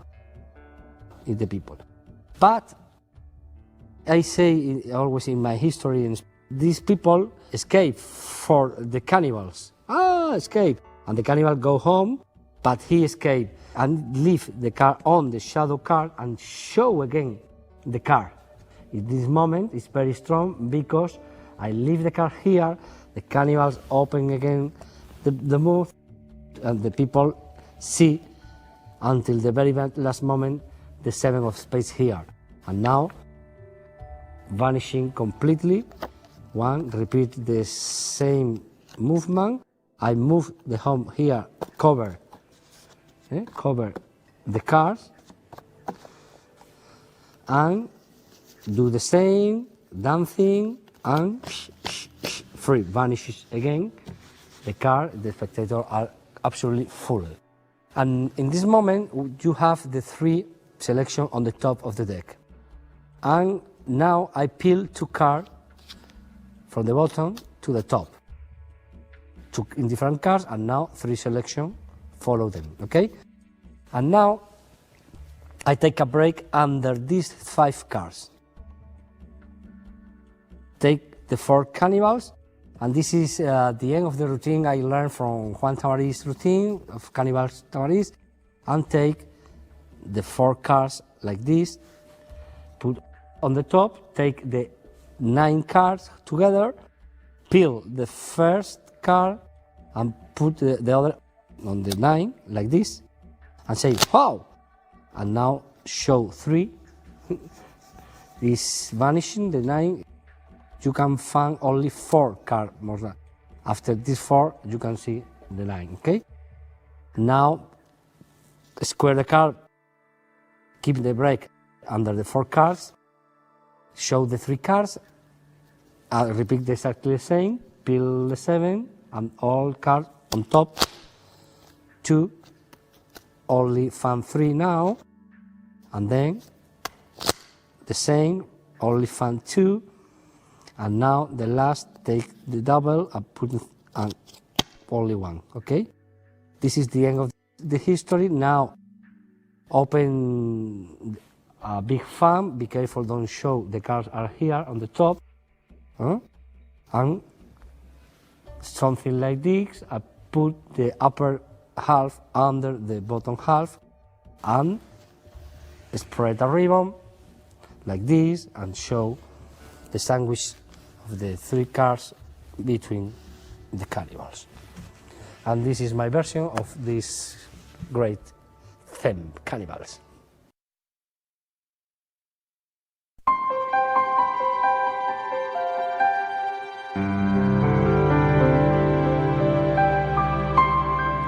Hola a todos y a todas, de nuevo. El juego de los caníbales, ya decía antes que era y es uno de los temas preferidos míos desde hace muchos años, y el reto era tratar de que cada vez que se comieran a una carta, las cartas pudiesen ser examinadas por el espectador. Básicamente se me ocurrió la idea de introducir una carta sombra aquí, en el último momento, que lo hace mucho más potente. A veces tengo una versión sin la carta sombra, que evidentemente no permite eso, pero bueno, es parecida. Yo creo que es un uso inteligente, no tengáis miedo, porque la carta sombra en realidad está manejada todo el rato bajo el estuche, así. Solo hay un segundito en que está fuera, la acción está ocurriendo aquí y la sombra que tu brazo da sobre la mesa oculta totalmente la visión de la carta para el espectador y para cualquiera que esté, vamos, ahí enfrente no se ve nada absolutamente. Y nada más, yo creo que, bueno, sí, agradecer en esta rutina a Buddy Aragón, que también él tiene una rutina excelente de caníbales, maravillosa. La idea de la segunda carta, de que viaje así, de esta manera, y desaparezca, se la debemos al gran Buddy Aragón, y vaya por desde aquí nuestro recuerdo. Muchas gracias y hasta pronto.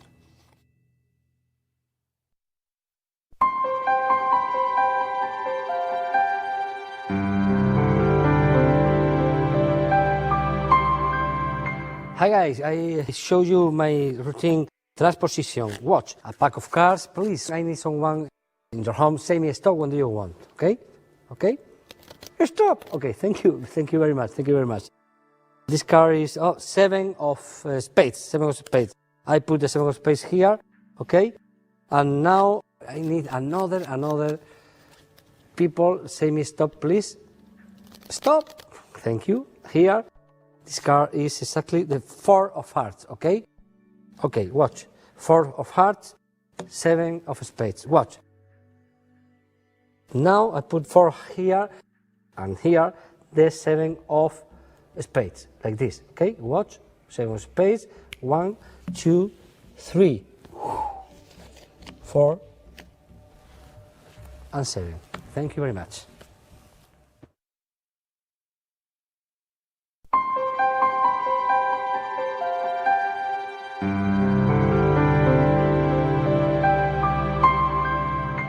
Hello folks, for this routine I will use extra cards. In this case I use 2 4 of clubs, the 7, another 7 of spades, but this card is a shadow card, okay, in this way. For this explanation I will use another red card, 7, because it's more easy to follow, okay? And the setup is exactly, I use this 3 card with the 7 in the middle, it all card on top. Into the box, and this card is on the face here. Sometimes I put the card between the plastic, okay, bag. I put the card here. I can transport very comfortable in my pocket the cards, okay? When I start the show, empty the card, I did some routines. When I want, I to remember in another place in these DVDs, there are to take off card of the box, like this, because I did the same, but with the shadow cards and leave on the table. Now it's free here. And you shuffle, you remember they have this preparation on the top, false shuffle, and I cut, keep a break, and force in this cut, okay? The people say stop, you drop all the cards. Cut for this area and show one card. This is the 7 of spades, okay? This is a double leaf, put the card on the table, but push to the right the box and leave the card on the shadow cards, okay? Very casual, and move a little in front. Now, again, cut the deck, keep a break, say stop, boom, forcing the cut, and show another double lift. And this moment, I put on the table face up and do that on the table. The picture is very, very clear. To put one more in front this card here. Take now the double lift from the table, put on turn off, put on the table, 4 of hearts, and now take the 2 cards, show the shadow cards, okay? And in this moment, when turn face down, leave the card like this, put the card a little more in front, and now you can move something like this, and with the shadow of the hand, hide the shadow cards, and with this area of the hand, touch the card and come back, okay? And maybe if you want, you can put the box again on the shadow cards, and the effect is finished. Very clear.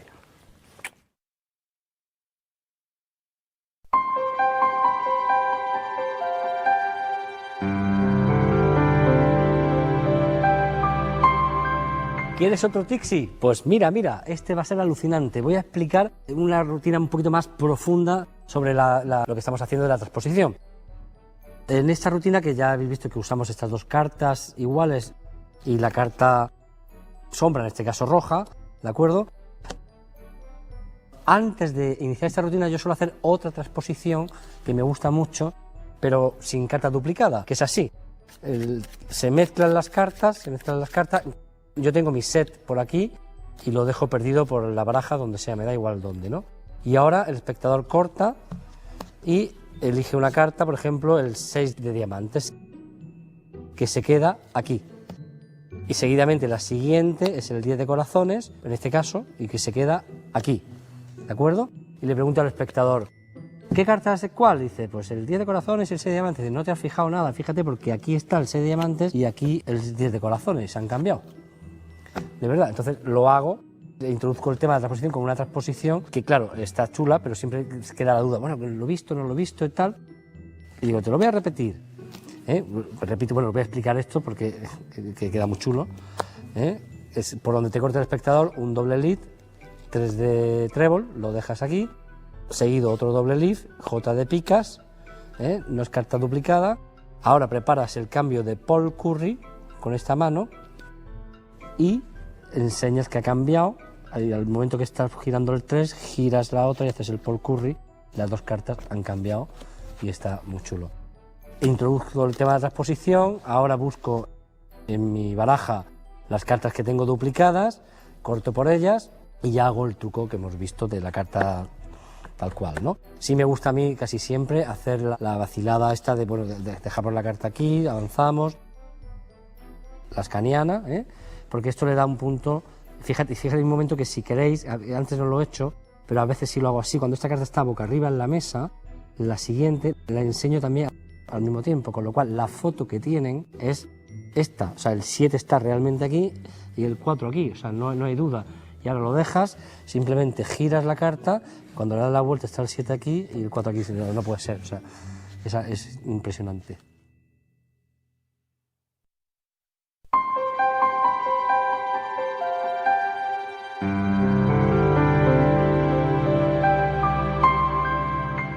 know, Vanessa, you love tails? Oh, yes. Yeah, me too. I like tails. This is a very, very, very ancient deck of cards. But the history is very old too.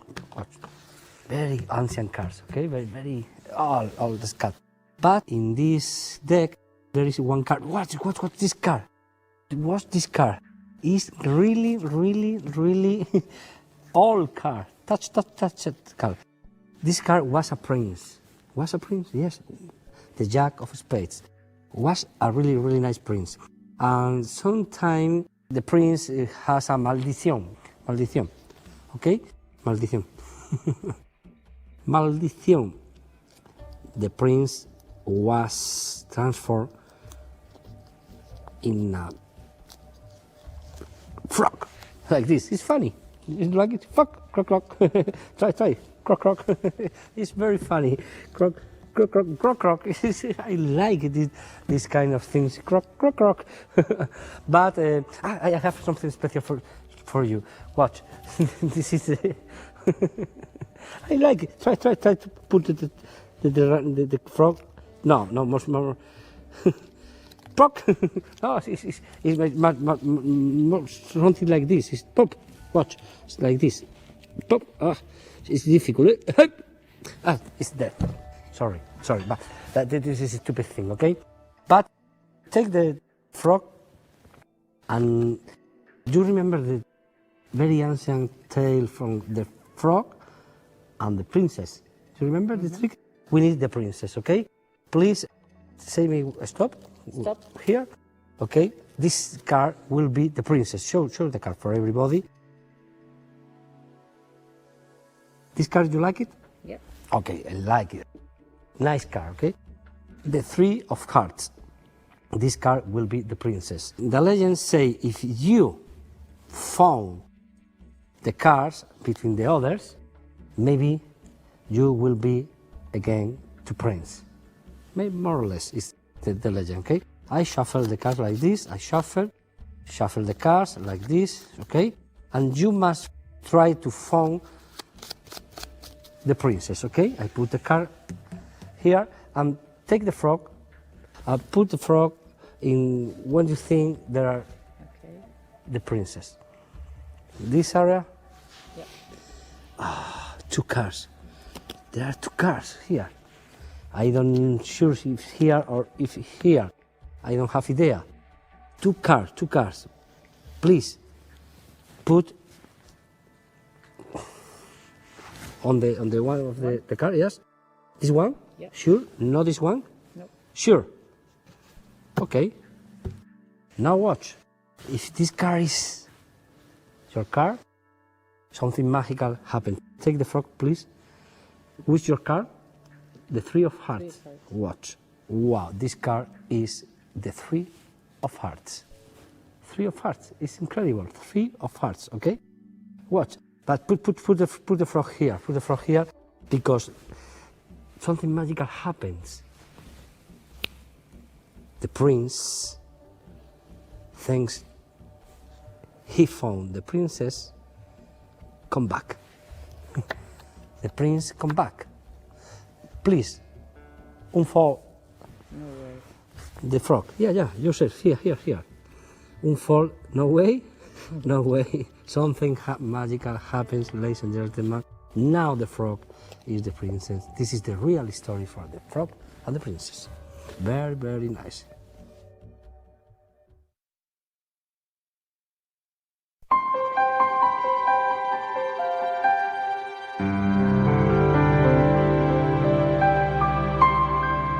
Hello, it's me again, Mago Migue. I explain you this routine. I use this kind of cards, very old, because for a tale, I think they are very nice, and they have an interest for the audience, okay? You need two cards like this. This is, in this case, the Three of Hearts, okay? And a Jack of Spades, and you fold this card into a little frog, like this, okay? Okay. Okay, this is the card. Okay, one is the 3, one is the Jack of Spades. Okay. Also, you need this little ring like this, and a shadow card is the 3 of Hearts. Okay, this is a shadow card from the card matching with the frogs. Okay.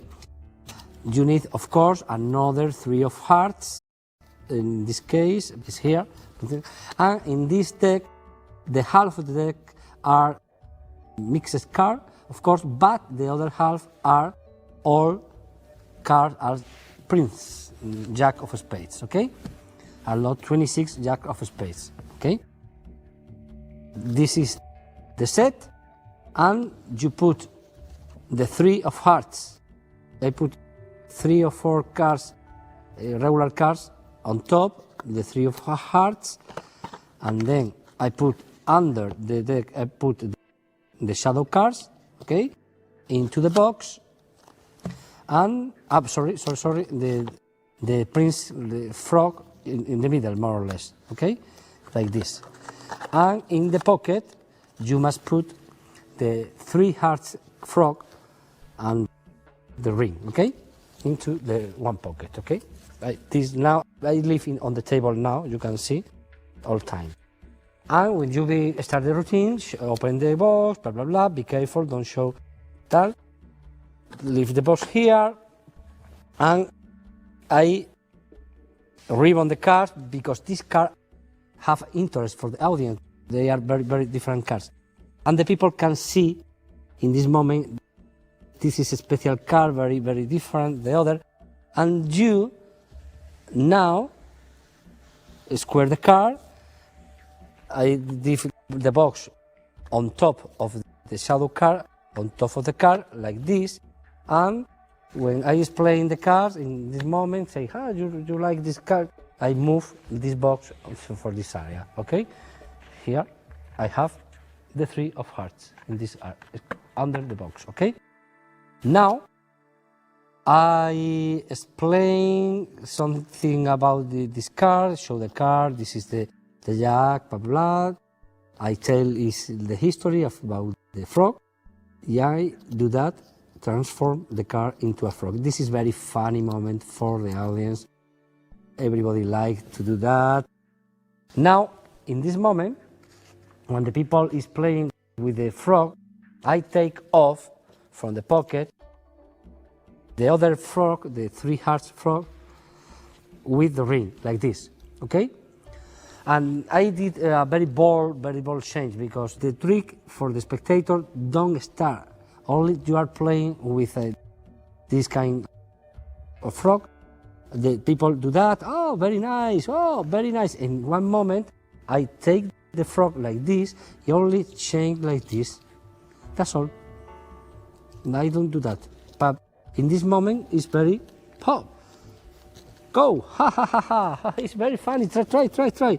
Again, here. Nobody think you have another frog, you know. And you finish, put the ring and the other frog in the pocket, okay? Again. Now, the frog is on the spectator hands, and you must force the 3 of Hearts. I use my force, of course. Semi-stop, pa pa pa pa pa pa pa pa, boom, or another force the cards. And now, I show the cards, this is the 3, blah, blah, blah. The card is between the others. Lost, really, you can shuffle in front. In fact, you put 10 or 15 cards on top.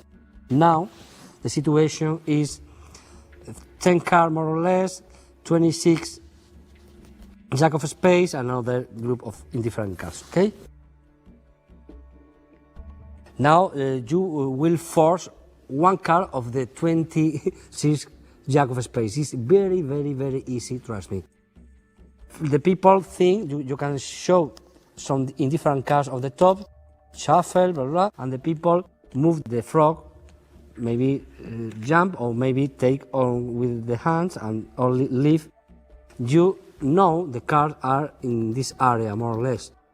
If the people put the card here, only this card, and again move put here this card and until you have only 6 or 7 jack of spades, okay?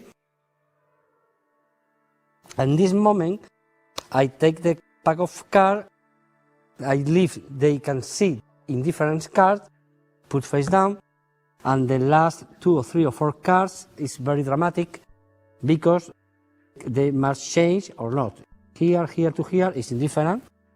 Here, in this moment, when I retire this card, with this hand, push the box, and the shadow card is under my hand, okay?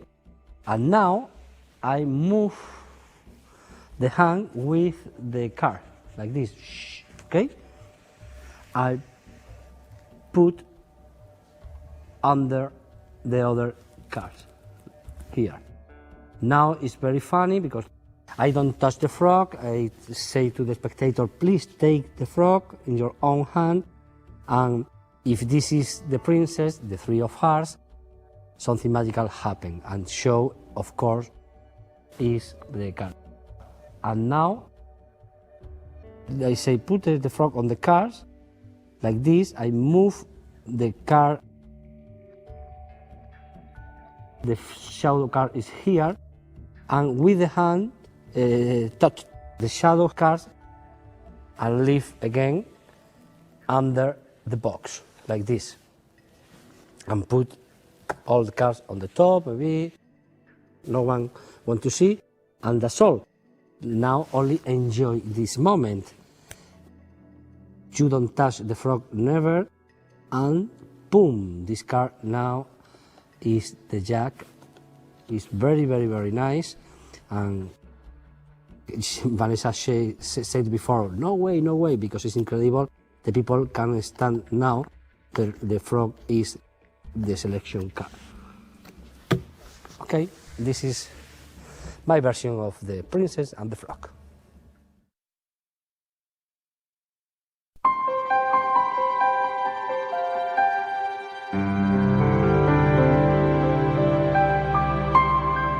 Este número de La Rana y el Príncipe pertenece a una obra de arte dramático que yo escribí hace tiempo que se llamaba Encuentados, la verdadera magia de los cuentos.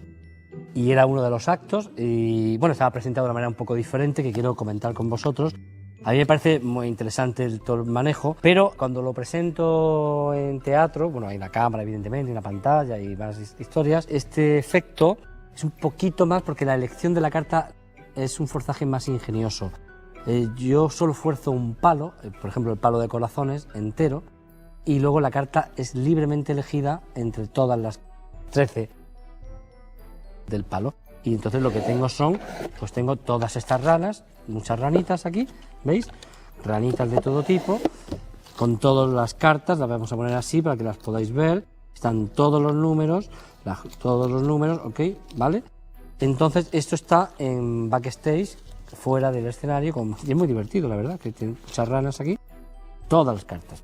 También tengo todas las cartas sombra del palo de corazones, ¿no?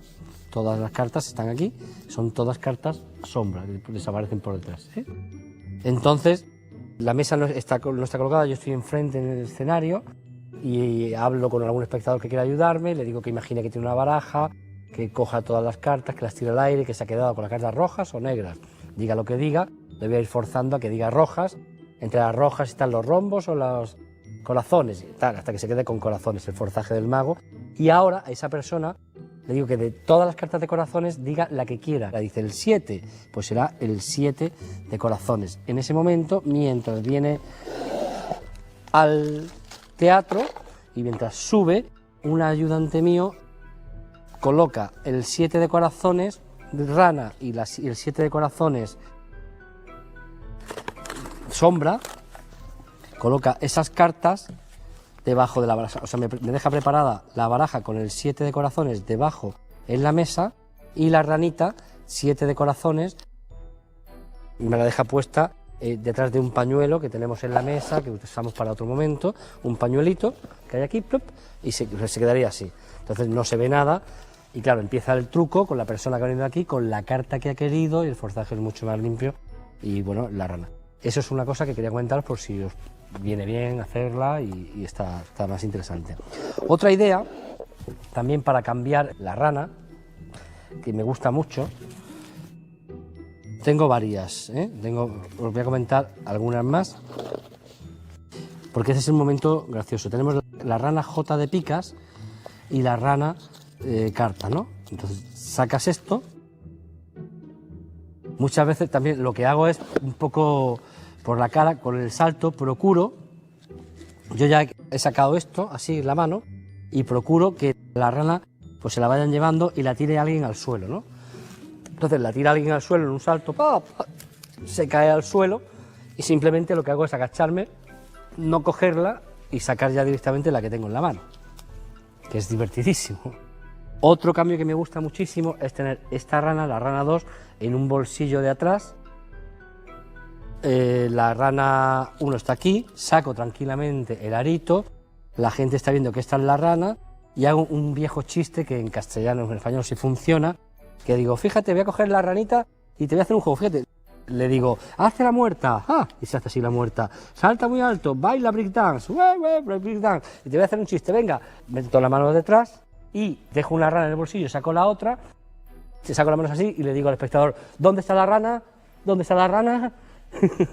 Y el tío se muere de risa, dice, ¿dónde está la rana? Dice, ah, aquí, jajaja, qué gracioso eres, tal. Y con la broma cuela muy bien, pero la he cambiado y luego no se acuerdan de esa tontería, es una cosa de presentación y funciona maravillosamente bien. Esta idea es me la enseñó mi amigo Juan Luis Rubiales, desde Cádiz, que como todos los gaditanos pues son unos graciosos y hacen este tipo de cosas, pero me parece magnífico. Príncipe y la rana.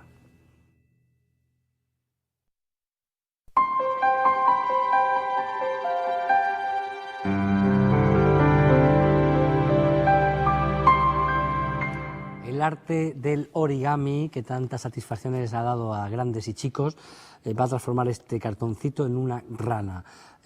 Para los magos lo popularizó el mago norteamericano Bob Neal. ¿Okay? Os enseño cómo se hace y mejor me callo y lo veis.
It's very good, this joke, okay? You know Woody Allen. You know Woody Allen. Woody Allen is one of the, for me, most incredible filmmakers now in the history of the cinema. And he's a magician too. He created a wonderful character. One of this character was Selig. Selig was a man. He have a very strange personality because he can transform in another person. He was the chameleon. Chameleon. You remember? This is very funny. It's very funny. Okay, this is the true story history from selling the chameleon man. Okay, I show you. I have in this pocket. This is a special card. This is the selling card, the chameleon card. This is a joker. Okay, the joker is the chameleon card. Okay, I show you the joker. Okay, I will put here on the table in this moment. In a few moments, something magical happen with this chameleon card. Okay, and please, Vanessa, take 3 cards. Okay, say me stop when you want, please. Stop. Okay, 1 card from here, another one from here, or another place. Stop. Top here, okay. Another. Put your finger. Stop. Okay. Take 3 cards. Okay. The card are the 4 of hearts, 7 of spades, and ace of diamond. Okay. Your selection cards. Please put one of this card here. Perfect. It's very nice. Very nice. I shuffle one more. Perfect. Very nice. One more. Okay. Perfect. Okay. And now watch. The card are lost in the deck. It's clear. Shuffle again. But this is the chameleon card. Watch what happened. That is incredible. What do you mean? The card is now one of the characters, the 4 of clubs. You like it? Yeah. Yes, say, yeah, I like it too much. It's wonderful, it's wonderful. What? And now I need the other chameleon card, please. Transform in the other people. Wow, the 7. Okay, this is the 7. And now the last card, please, yourself. Take the card. Yeah, yourself. This is the 8. This is incredible. You like it? This is chameleon card plot. Thank you very much. But you know, this is only an illusion. It's an illusion because always was the joker, the chameleon card. And this card, Vanessa, special card, is a gift for you. Thank you very much. My pleasure.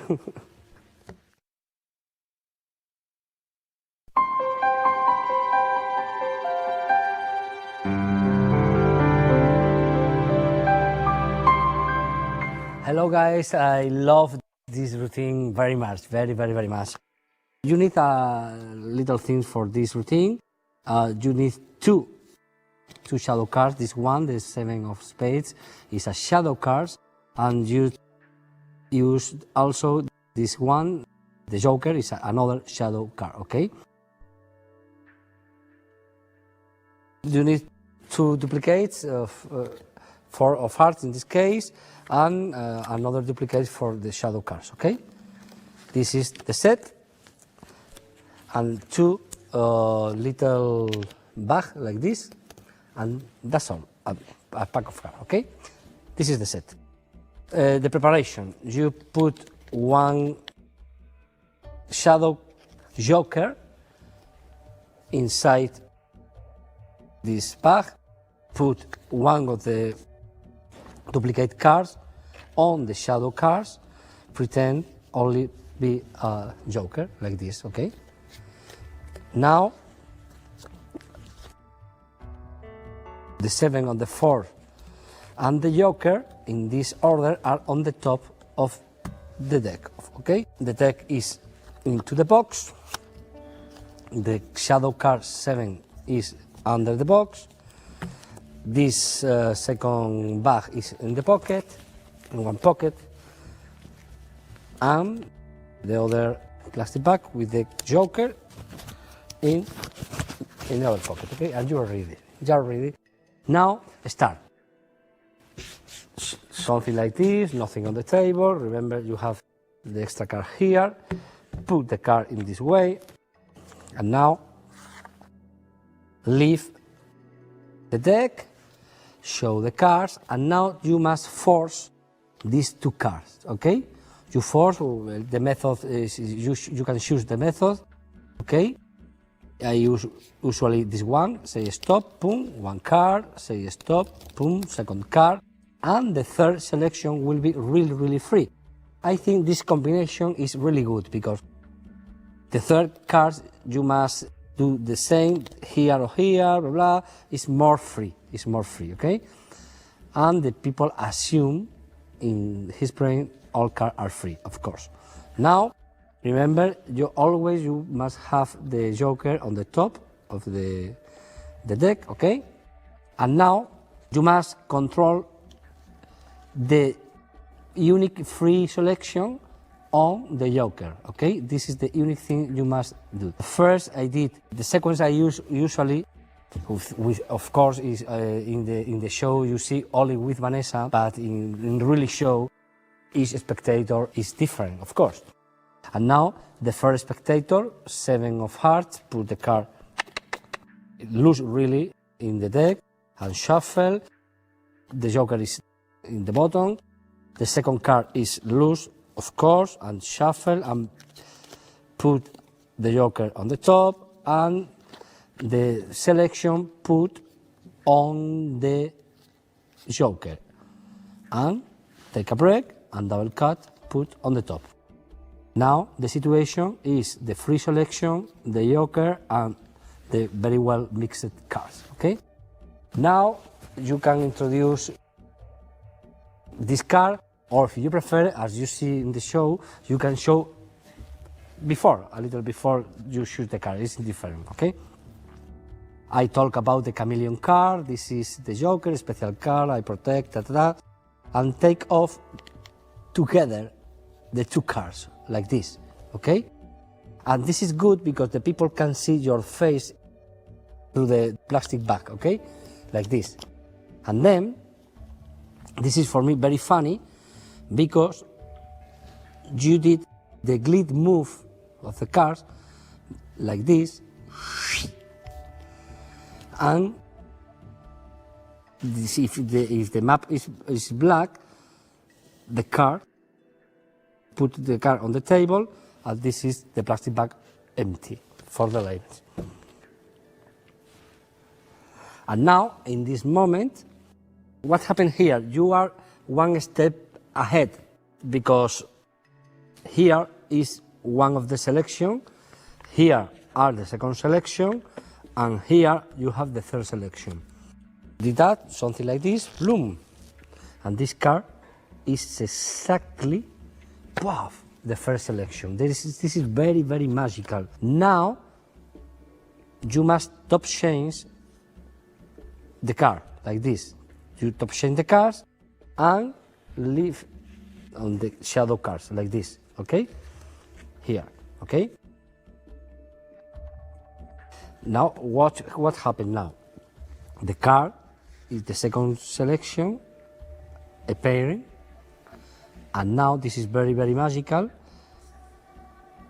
Push the card on the front, and the shadow card is here. You can leave again back. This is very magical, like this. Boom. The third selection. 3 cards are here, and now to the end you can put the joker to the top. Only do that, the joker is here, and top chain the cards again. In this card will be the joker, okay? In this moment, you can take all the pose with the card here, with all packet, take the packet, put in your pocket, okay? And you are absolutely clean, okay? And when you finish the routine, you take off the other plastic bag and put the cards like this and give to the spectator for a present. Exactly.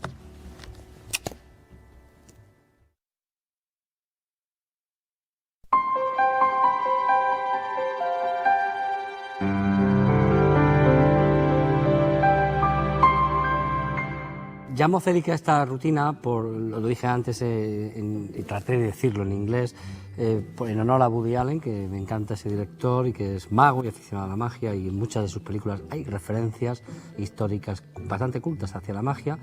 Y una de sus películas que me gusta mucho se llama así precisamente Celis, que trata del hombre camaleón, el hombre que se puede convertir en cualquier persona que tuviese al lado. Y bueno, me inspiró para hacer esta rutina, es una carta general, el tema es la carta general. Me propuse empezar limpio, o sea que casi todo puede ser examinado, y terminar también limpio, que todo puede ser examinado. Esta versión cumple estos requisitos de que también la carta está a la vista todo el rato y solo hay una y una aparentemente, ¿no? Y cambia 4 veces.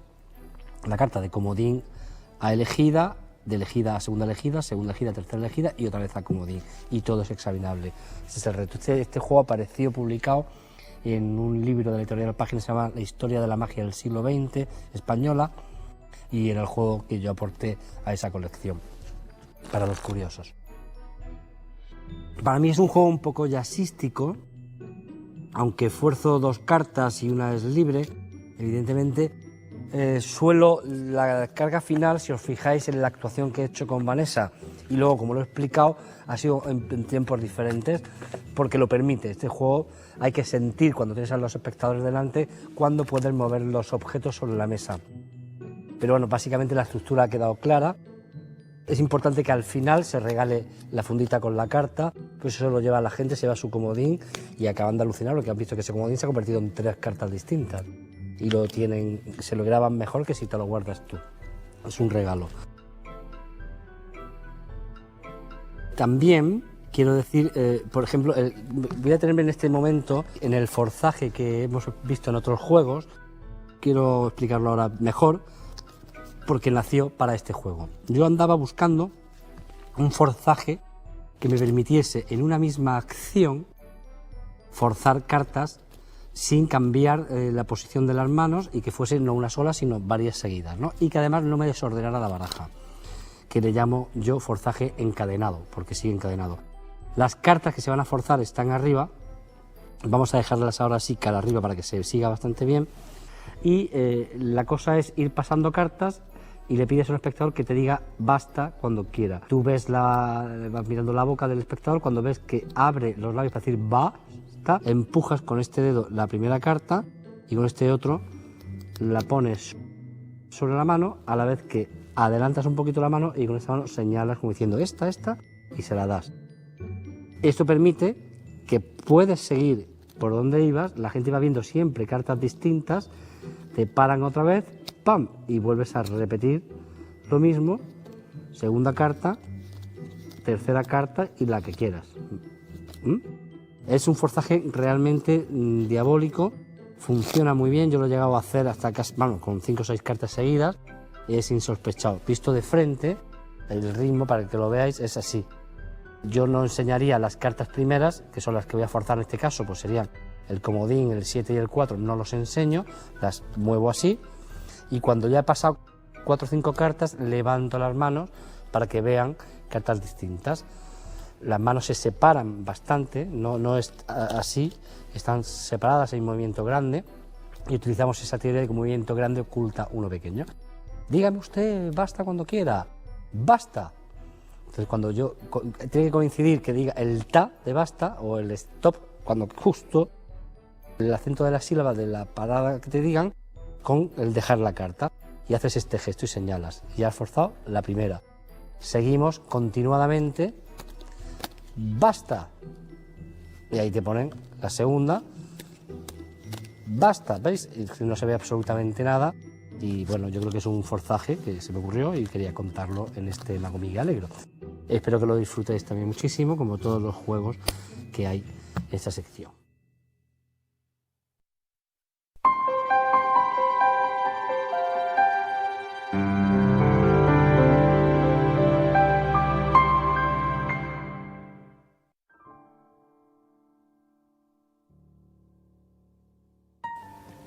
Esto me recuerda al maestro René Laván, ¿sabes? Que en sus espectáculos él pone su copa de vino, la va bebiendo, y cuando dulcemente va cayendo hasta la última gota, el público va percibiendo que el espectáculo va a terminar. Esa es una de las virtudes de tomar vino, pero hay otra que dice que entre el vino y sale la verdad. También es cierto. Y entonces, para conocernos la verdad, en nuestra tercera sesión de conversación, Charla yo entre quiero amigos, hablar del colega. Festival Hocus Pocus. Llevas 10 años organizando el Hocus Pocus Magic Festival. ¿Cómo ha empezado Hocus Pocus? Bueno, pues nació un poco por lo mismo que imagino, tú también haces los tuyos, los festivales que diriges, por prestigiar nuestro arte en la sociedad. Y La iniciativa ha sido tuya. sí.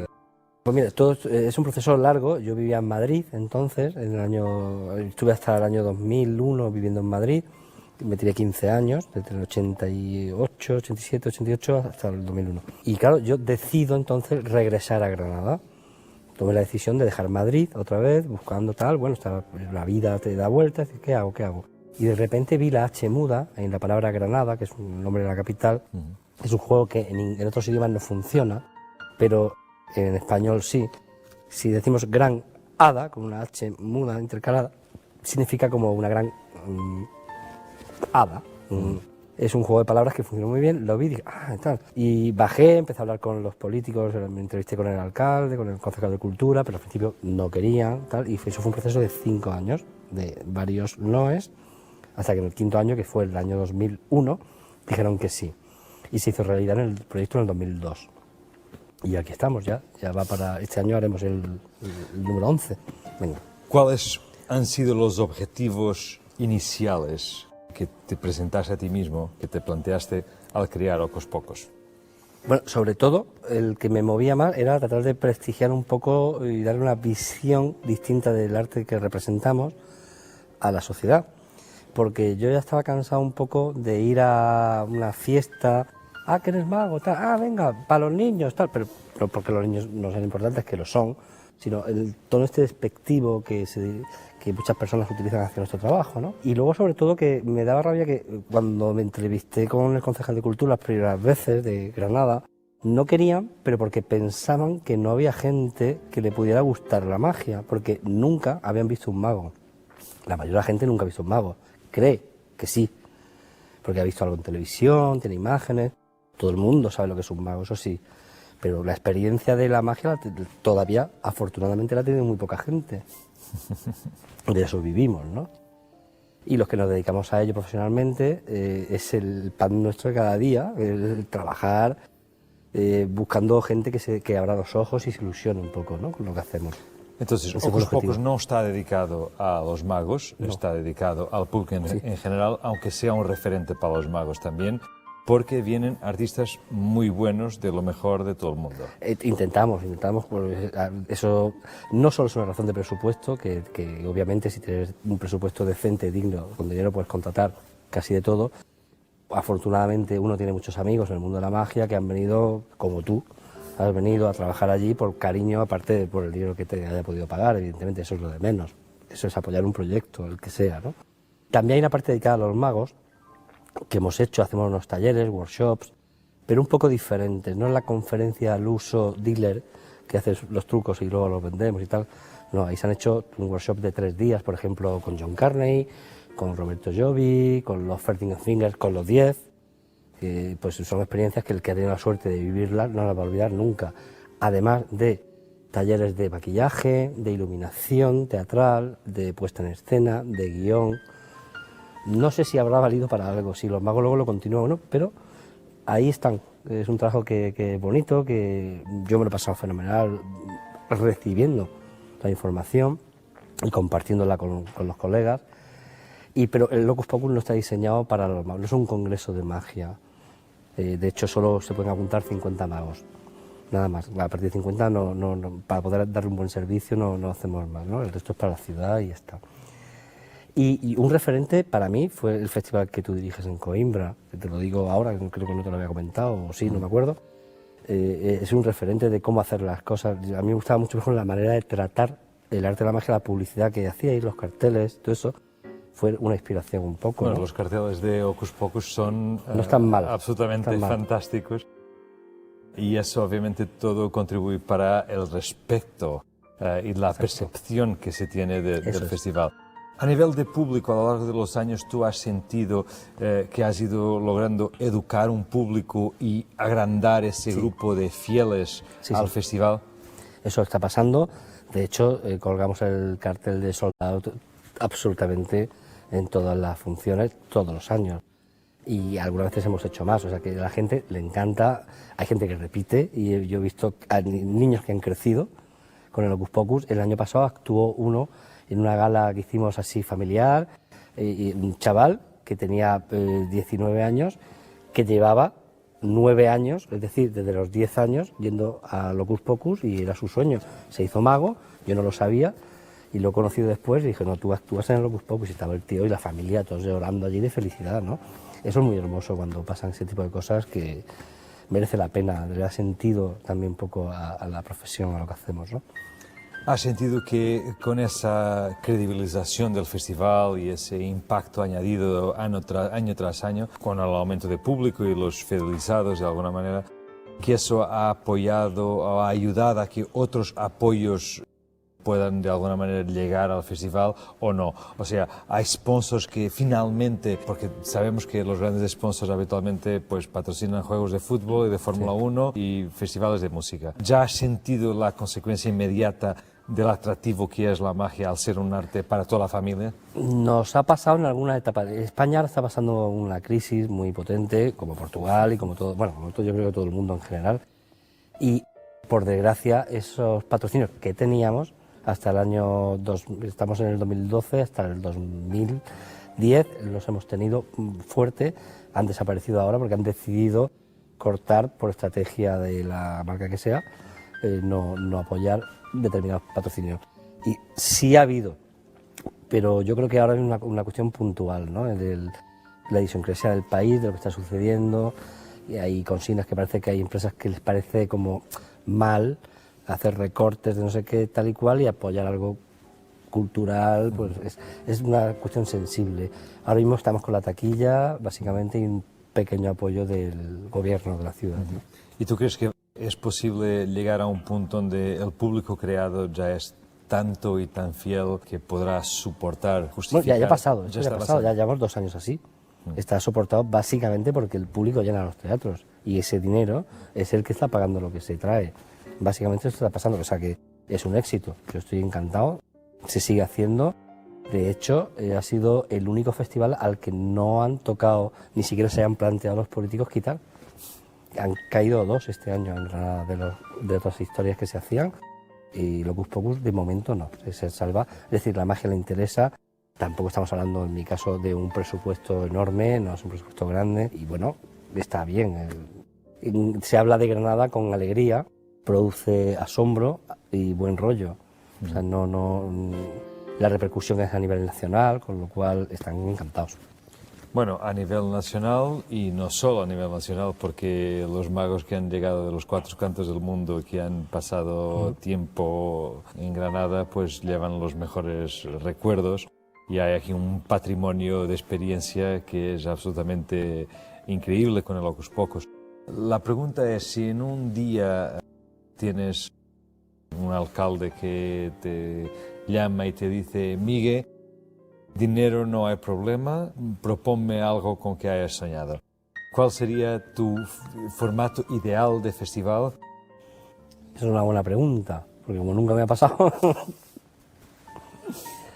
A ver, si no hubiese límite de dinero, yo haría algo más continuado en el tiempo. O sea, no solo que durara los 5 días que dura el festival, sino tener más repercusión a lo largo del año en participar de otros eventos, tener más presencia, que hubiese una escuela de formación, por ejemplo, crear una escuela de artes mágicas. Yo le llamo un centro de I+D+I, ¿no? De Industria y Desarrollo de la Ilusión, que es un concepto que también los gallegos, amigos nuestros, Antón y tal, han intentado desarrollar.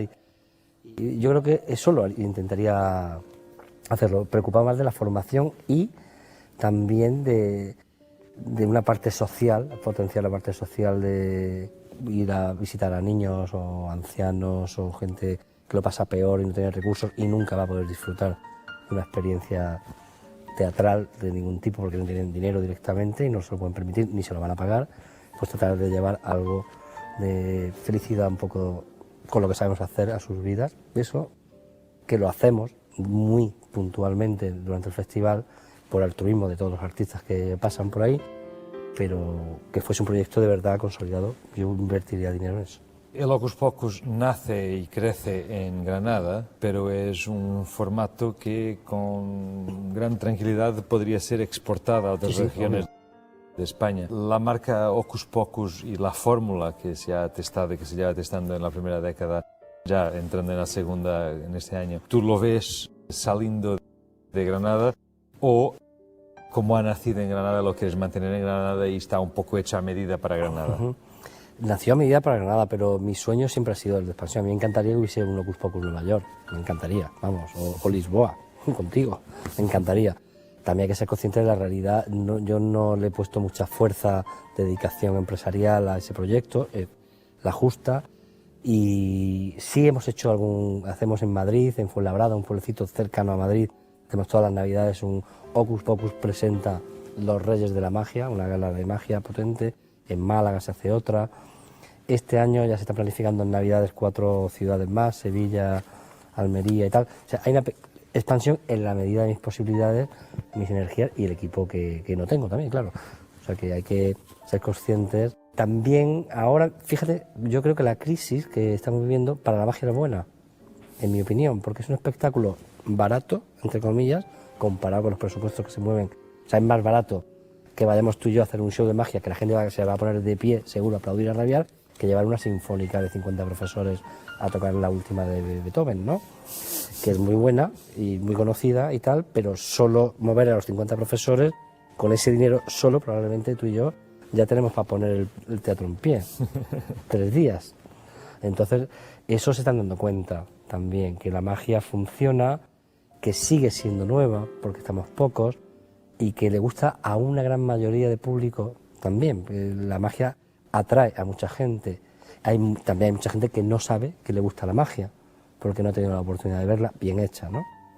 Y todas las ciudades como Coimbra, como Vitoria, como Granada, Lisboa, León, donde hay festivales potentes de magia, se lo quedan, porque la relación inversión de dinero, calidad y calidez es brutal, y eso me gusta. Y mi apuesta, ojalá, es invertir un poquito ahí ahora y que se expanda, como bien has dicho. Me encantaría que sucediera y estamos trabajando un poco para que ahora se haga realidad, con la experiencia de 10 años. Bueno, estoy seguro que los magos que estén viendo escuchando esta nuestra conversación y viendo estas magníficas imágenes de estos primeros... Mira, ese era Patrick Page, nuestro amigo Patrick Page. Que también pasó por el Hocus Pocus. Sí, ha pasado y en esa foto tengo mucha cariño. Ahí estamos John Carney, Patrick Page y yo. Fíjate, bueno, qué foto más buena, ¿eh? Historia de la magia que se cruza con historia de Granada.